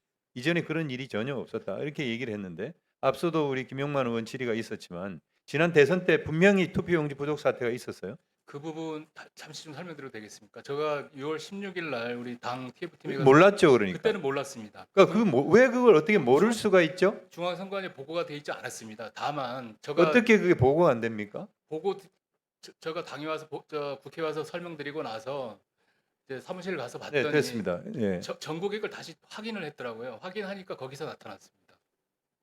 작년 대선에도 56개 투표소에서 투표용지 부족 사태가 있었고 투표용지를 추가로 배분을 했고 그중에 대구 달성은 실제로 12표가 새로 배부된 그 투표용지를 사용을 하지 않았어요? 그렇습니다. 그러면 도대체 어떻게 이 보고 체계가 어떻길래 이럽니까? 예? 아니 그것도 12명이 투표를 하지 못했을 수도 있다라고 하는 것도 어떻게 보면 국민참정권의 상당한 침해가 예상이 될 수 있는 그런 사태였는데 예? 확인해 본 바에 따르면 그 배부된 곳이 56곳이 부족할 것 같아서 배부된 곳이 56곳이고 중단되거나 이런 건 없었습니다. 다만 그 한 곳에 대해서만 어쨌든 12표가 사용이 됐잖아요. 사용됐습니다. 네? 우리 저 노태학 증인께서 예. 지금 우리 이 선관위의 선거 사무를 지휘하도록 되어 있는데 선관위 입법에 따르면 그죠? 예, 그렇습니다. 그리고 헌법에서도 선관위원장의 중요성은 이미 나와 있는 것이고 호선을 하게 되어 있습니다만 예. 이게 비상임으로 계속 가는 게 맞다고 보세요? 어떠세요? 뭐 더 이상 불가능할 것이라고 생각을 합니다. 우리 저 뒤에 있는 위원님 비상임 위원님들 중에서 최소한 선관위원장 정도는 상임으로 해야 된다고 생각을 하는데 혹시 뚜렷하게 반대 의견 갖고 계신 분 계세요? 반대 의견은 아니고요. 네. 제가 그 20년 전에 중앙선관위 기획국장으로 있을 때 이 비상근 체제가 업무량 증가로 한계에 봉착했다는 것을 인지하고 그 국회 그 당시는 행안위에 그 어제 오늘 얘기가 아니었군요. 그죠? 20년 전에 알겠습니다. 이게 있어가지고 청문회에도 주장하고 2023년도에도 상자제에 대해서 제가 책임지고 알겠습니다. 어떻든 이 투표용지를 축소 인쇄한다라고 하는 그런 결정 이것을 사무위임 전결을 통해 가지고 그냥 지침으로 처리하는 거 이것도 너무 어이없는 거 아닙니까? 우리 노태학 증인 어떻게 생각하세요? 그런 것 그죠? 같습니다. 예. 저 끊어 주시고요. 우리 송파구 선관위 사무국장 앞으로 좀 나와 주세요.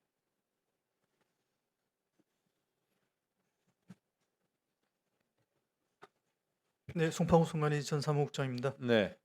하한을 송파, 강남 그리고 성북, 도봉 이렇게 50%로 결정을 했는데 근데 송파구는 잠실 3, 4동은 또 60%를 유지를 했어요. 네, 맞습니다. 왜 그랬죠?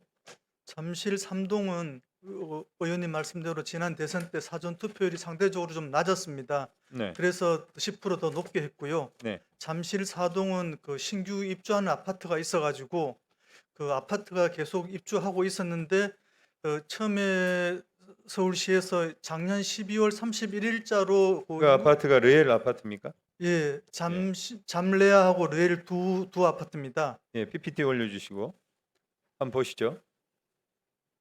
지금 잠실 4동 맨 위에 잠실 4동 7투표소 선거 확정 선거인 수가 3,204명인데 이 3,204명을 기준으로 해서 60%를 적용하면 투표용지가 100 그다음 투표용지가 1,900매는 돼야 돼요.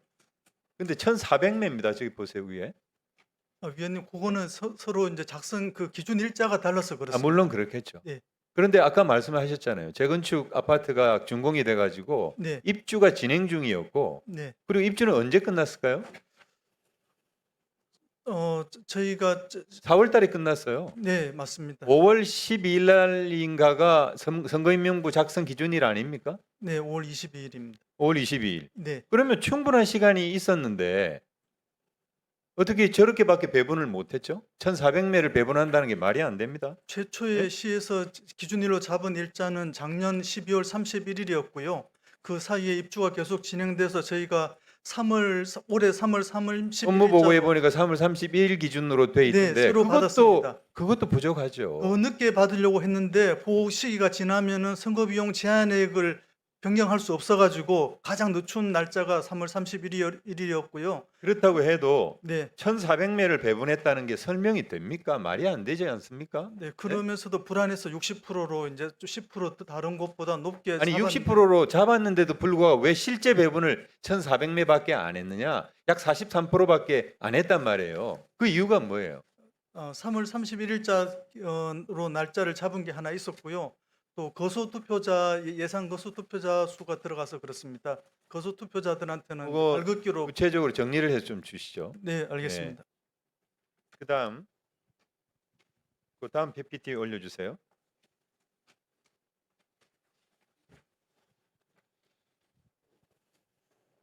잠실 이동 7투표소 투표록을 한번 보겠습니다. 잠실 이동 제 7투표소 투표록 2020 6년 6월 3일 7시 30분경 부족한 용지를 공급받아 투표 사무 재개하고 투표 마감 시간 기준에서 21명이 대기하였으나 용지 도착이 계속 지연이 되어 용지 수령 시간에는 4명만 남았다. 그러니까 17명이 투표를 하지 않고 돌아갔습니다. 그죠? 그다음 문정 이동 1투표소 투표록 쭉 괄호 부분 대기표 마지막 번호 128 수기 대표 포함 대기표 양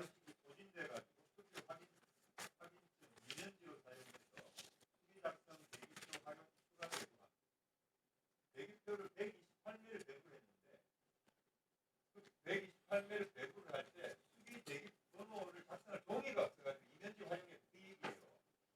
근데 이 경우에는 몇 명이 돌아갔는지 몇 명이 투표했는지 기록도 없어요. 그래서 그걸 계속 자료를 요구를 했는데 주지를 않아요. 파악하고 있는지 없는지 모르겠어요.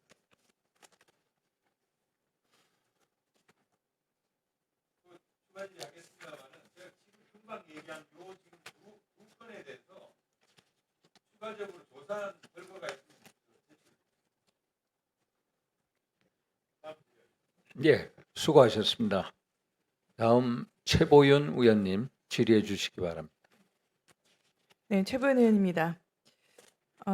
저는 우선 이번에 투표용지 부족 사태 관련해서 이전에도 투표용지 부족 사례가 있었는데 몰랐다는 분이 이렇게 많은 것이 정말 충격적입니다.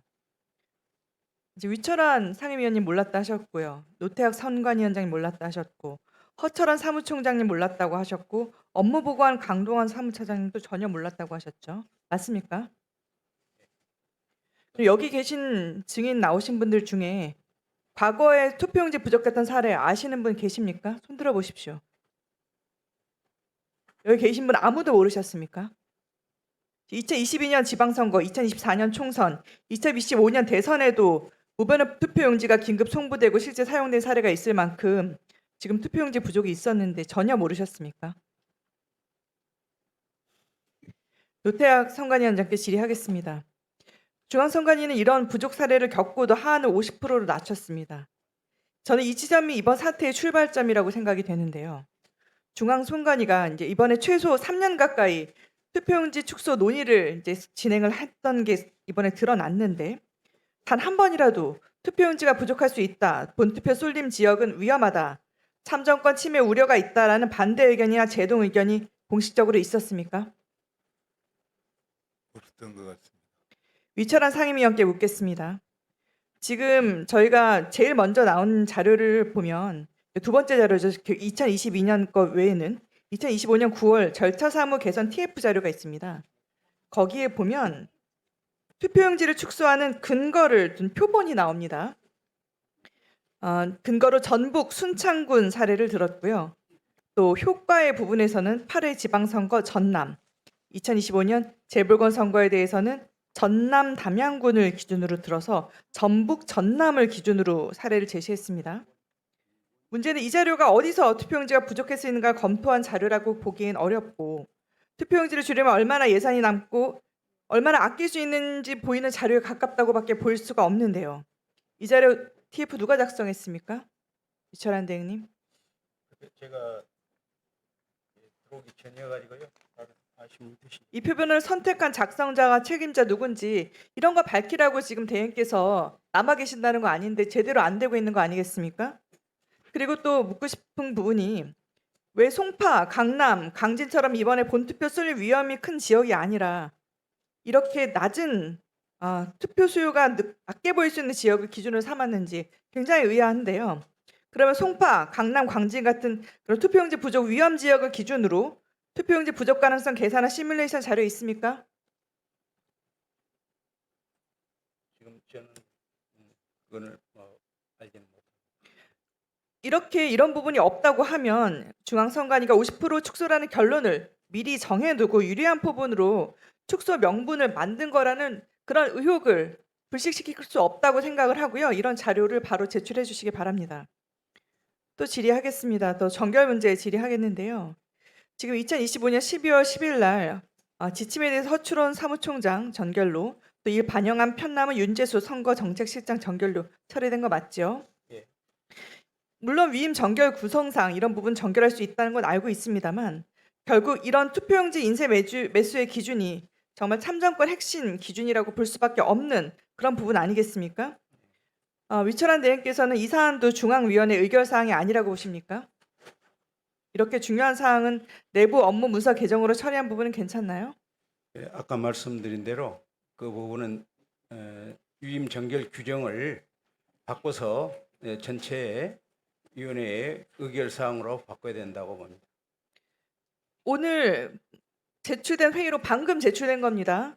저희 오후에 지금 2025년 11월 24일 회의록 7페이지 한번 보시면 제가 읽어드리겠습니다. 지금 어느 부분이 발언한 것인지 가리기 처리가 되어 있지만 명확하게 나와 있습니다. 공직선거관리규칙은 위원회 의결을 거쳐 바꿔야 되고 공직선거 절차 사무 편람 및 지침은 의결을 거치지 않아도 바꿀 수 있음. 규칙으로 제정하는 것과 편람 지침으로 만드는 것에 기준이 있는지 물었습니다. 이에 대해서 선거 1국장 이상은 별도 기준은 없다고 답함. 그럼 누가 정하나요? 위철한 대행님 이 부분 알고 계십니까? 이번엔 누가 정했습니까? 위임 정결 규정에 의해서 처리한 걸로 알고 있습니다.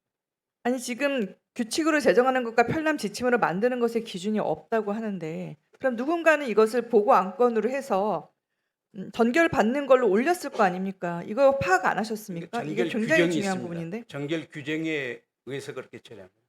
지금 그게 보시면 분류가 전결을 되어 할 있습니다. 거랑 규칙으로 할 거에 기준이 없다는 겁니다. 지금 질문을 못 알아들으시는 것 그 같은데요. 별표로 그 규정 안에 전결 규정에 아주 다시 자세하게 말씀드리겠습니다. 예, 여기 보시면 회의록에는 이 기준 자체가 없어서 저도 그 부분이 굉장히 의아했습니다. 예. 왜 이렇게 중요한 사항을 중앙선관위 의결 사항으로 안 다뤘을까? 예. 굉장히 중요한 사항인데 보고 1페이지짜리를 해서 이렇게 1쪽짜리 보고 사항으로 들어가는 것이 맞는가? 43쪽짜리 문건 끝부분에 그냥 저도, 사실상. 예, 그 부분이 정말 아쉬웠는데요. 그 그런 전결 부분을 규정을 한번- 밝혀야 되는 예. 겁니다. 위철한 대행께서 예. 밝혀야 되는 건데 지금 이것을 누가 전결 처리를 한 것으로 올리는 건지에 대해서도 아직 밝혀진 바가 없는 거고 이 기준은 나중에 뭐 사후 수정한다고 하셨는데 사실 이때 11월 24일 날 위철한 대행께서 이 부분에 회의 참석하셨고요. 예.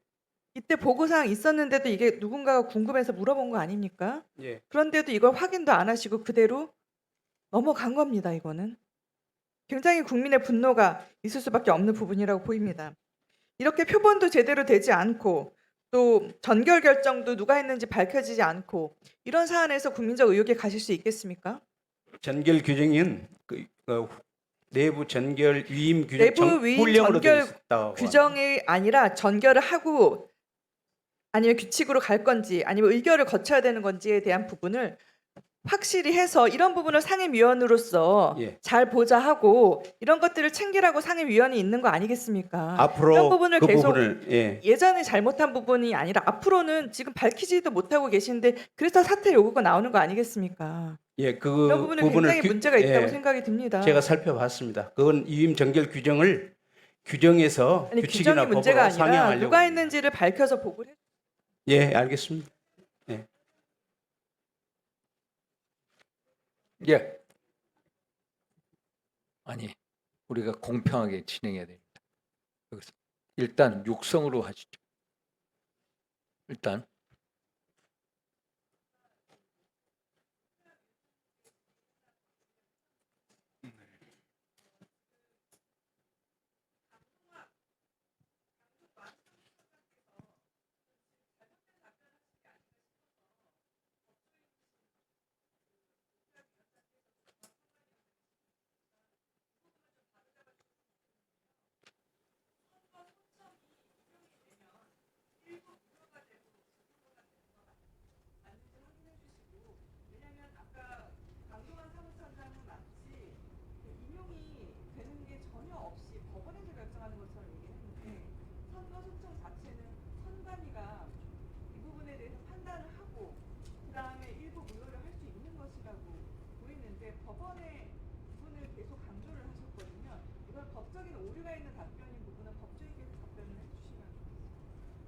선거에 이의가 있으면 아마 행정심판 전치주의와 같은 방법으로 그렇게 아마 내부의 심사를 거치도록 돼 있는데 그 부분에서 저희가 지금까지 아마 행정 전치주의 단계에서 받아들인 예가 없기 때문에 아마 저희들이 아마 그 확실하게 아마 잘 모르고 있는 것 같고 한번 파악을 해서 바로 보고를 해드릴 때.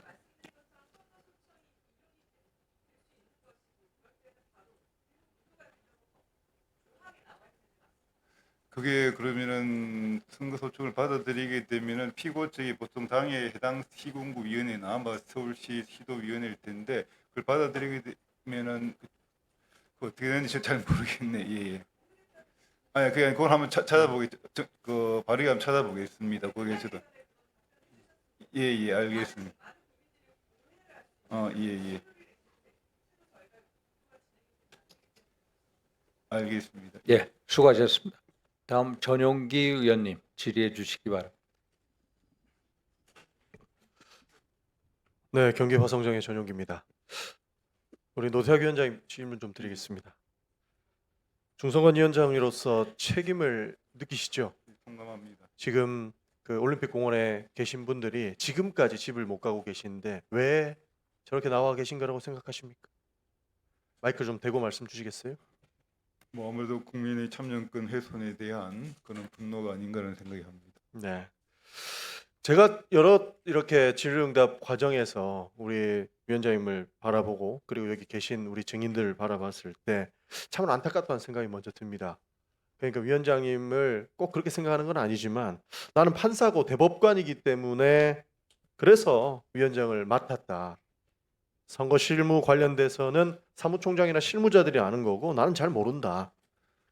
이런 듯한 느낌을 많이 받습니다.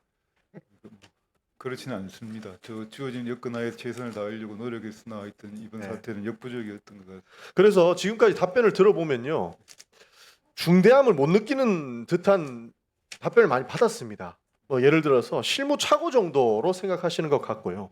관리의 문제라고 생각하신 겁니다. 그러니까 위철한 위원장 직무대행께서도 투표용지 부족 사태가 예상하지 못했기 때문에 일어났다라고 하는 답변도 주시지 않았습니까? 위철한 직무대행님 안 그렇습니까? 예, 예. 예상하지 못했다. 사실 선관위원장은 중앙은 대법관이 하시고 그다음에 각 지방의 고등법원에서도 맡고 그리고 시군구 내려가면 기초에서는 다른 그 예, 판사님들이 하지 않습니까? 그렇습니다. 그러니까 대한민국에서 가장 공명정대할 판사님들께 선거 관리를 맡긴다고 저는 생각을 합니다. 그리고 민주주의 꽃은 선거다라고 선관위에서도 얘기를 하시는데 그 어떠한 것보다 공명정대할 것이라고 믿는 분들이 판사님들이기 때문에 선거관리위원회 위원장님을 맡기지 않겠습니까? 저는 국민들이 분노하는 이유는 단순하다고 생각합니다. 그러니까 헌법 수호의 최전선에 계실 판사님들께 대한민국 민주주의 질서를 맡겼는데 그 공명정대할 거라고 믿었던 사람들한테 뒤통수를 맞았다. 도대체 어떻게 관리를 했길래 내 투표용지가 없어서 투표를 못하는 일이 발생했는가? 그에 대한 분노로 잠을 못 이루고 나온 것 아니겠습니까? 그래서 우리 위원장님께 더 강한 질타를 하고 있다. 저는 그렇게 생각합니다. 그분은 어떻게 생각하십니까? 네, 달게 받아들이고 있습니다. 판사가 수장인 기관에서 내 참정권을 유린당했다라고 하는 것을 인정할 수가 없는 겁니다. 그러니까 대한민국 시스템에 대해서 분노하지 않을 사람이 있겠습니까? 지금까지 대한민국 국민들 많이 참아왔습니다. 사실 판사가 수장인 기관에서 자녀 특혜 채용 문제도 생겼었고요. 지금 존경하는 의원님들께서 많이 말씀 주셨던 것처럼 외유수장 출정 의혹도 나오고 있어요. 그거 감사원에서 간사하려고 했는데 헌법기관이기 때문에 못한다라고 하는 부분들 때문에 인정하려고 했습니다. 근데 그 헌법기관이 내 참정권을 유린한다라고 하는 부분에 대해서 대충 예상 못했기 때문에 발생했다 이렇게 얘기할 수 있냐라는 겁니다. 그리고 책임 문제 나오지 않습니까? 100번 양보해서 잘못된 일들이 생긴다 하더라도 내 참정권만큼은 양보할 수 없다라고 이야기하는 겁니다. 그래서 국민들께 100번 사죄해도 모자라다라고 생각을 하는 겁니다. 중대함에 대해서 다시 한번 국민들께 드릴 말씀이 있으십니까? 그 크나큰 하여튼 아픔과 실망과 그 참담한 사태에 대해서 뭐 두고두고 하여튼 계속 그 참담한 심정과 비통한 사죄를 계속 드리겠습니다. 하나씩 따져보겠습니다. 한선 50% 보고받았으니 알았을 것이다. 이런 답변을 우리 각급 위원장님께서 주시더라고요. 위철한 우리 대행께서는 논의는 없었다라고 말씀했고 허 총장님께서는 부족할지 몰랐다 이런 말씀을 해주셨어요. 예산은 투표용지 인쇄 비용의 110% 예정하셨더라고요. 근데 지역마다 제각각 인쇄를 하셨습니다. 이번에 얼마를 사용했나 보니까 집행률이 56.5%입니다. 예산은 110% 받아놓고 56%만 집행해서 국민들의 참정권이 유린당했습니다. 직무대행님, 예. 이거 예상 못했다 그냥 넘어갈 수 있겠습니까?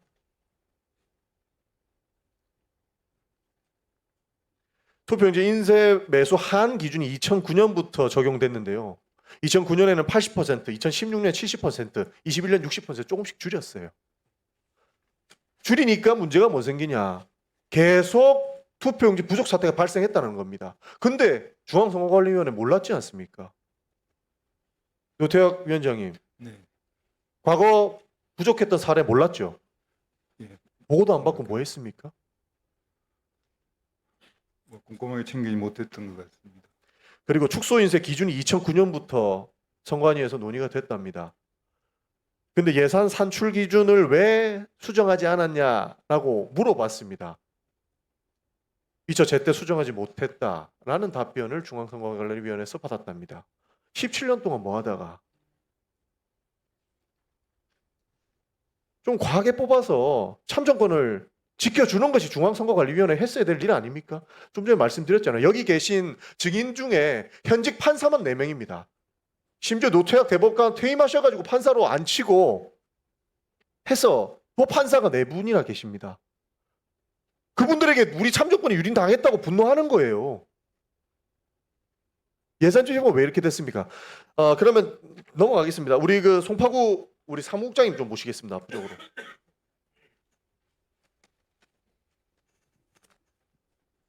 네, 송파구전 사무국장입니다. 하한 기준은 무조건 50% 이상은 뽑아라라고 하는 내용이지 않습니까? 네, 맞습니다. 근데 송파구 잠실 3동 4동에서는 축소 인쇄 의결하고도 투표용지 2,000매 제외해서 50%도 못 채웠습니다. 왜 그런 겁니까? 3동 4동은 60%를 인쇄했는데요. 네. 그 투표용지 인쇄 결정하는 기준 일자하고 선거인명부가 최종 결정되는 날짜하고 5개월 정도 시차가 있습니다. 예. 그 사이에 전입 전출 뭐 이런 사유로 좀 인구수 변화가 있을 수 있습니다. 그래서 작게 인쇄한 겁니까? 저희가 인쇄할 때는 작게 하지 않았는데 그 다음에 특히 잠실 4동 같은 경우에 아파트 신규 입주로 인해서 세대수가 많이 늘어났습니다. 그걸 감안해서 저희가 그럼 더 뽑았으면 됐지 않습니까? 예, 감안해서 60%로 다른 데보다 높게 했는데도 결과적으로는 부족했습니다. 그거는 답변이 좀 안 된다라고 생각이 들고요. 하나만 더 말씀드리면 투표용지 대기표를 받고 네. 대기표를 받고 이 투표 종료 시간까지 거기 대기를 하셔야 됩니다. 하셔야 되는데 예. 대기표를 받고 집에 가는 것을 선관위에서 방치했다는 누구냐?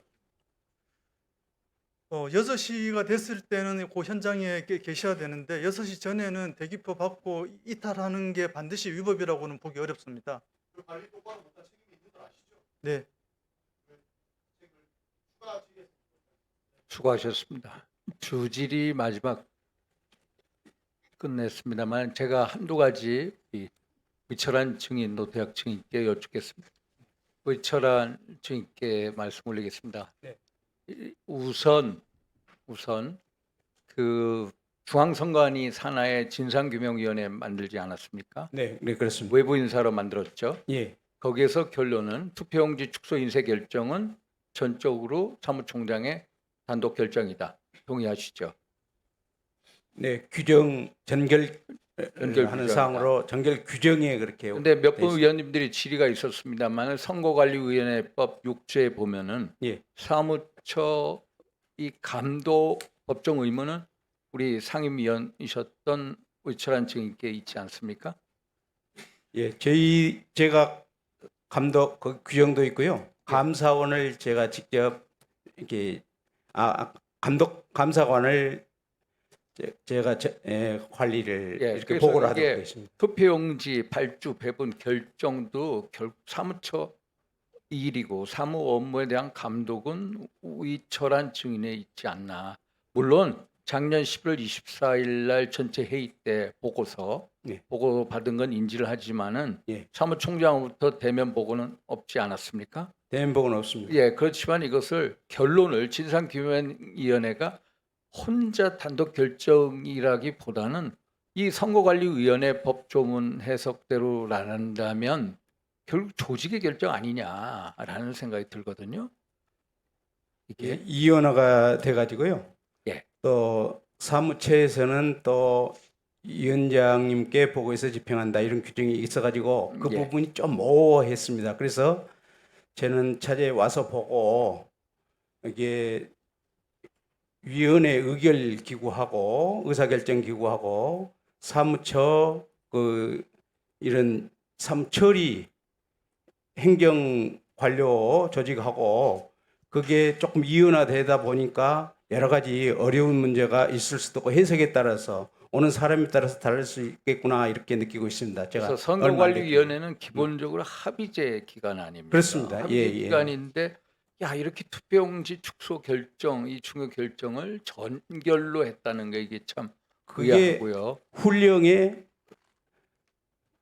전결 규정에 아예 규정이 되어 있더라고요. 거기에 이제 이 투표용지 인쇄를 비롯해서 모든 이 선거 사무를 정결하는 그 규정이 있어서 예. 이 지침은 사무총장 정결 규정이다 이렇게 정해져 있고 거기에 기한 편람은 이제 선거정책실장의 정결 규정이다 이렇게 했기 때문에 서로가 그 부분에 관해서 위원회에서는 주로 의사결정을 하다 보니까 그 구체적인 선거 사무 집행은 뭐 형식적으로 전체로 보면은 저희들이 뭐 위원장님이나 위원들이나 다 위에 의사결정 기구다고 볼 수 있지만은 실제 집행에 있어서는 또 전문성도 없고 한계가 있는 걸 그래서 진상규명위원회에서 사무총장 단독으로 투표 이 축소 인쇄 결정 예. 용지죠. 용지 축소 인쇄 결정을 단독으로 했다. 그러면 그 당시 감독자인 우리 위 증인님의 예. 어떤 이 책임을 회피하게 되지 않습니까? 결론적으로 당시의 감독자로서 이런 식의 결론을 온당하게 받아들일 수 있나요? 그 선거 집행에 관한 구체적인 것은 총괄적으로 그렇게 말씀을 할 수 있지만은 예.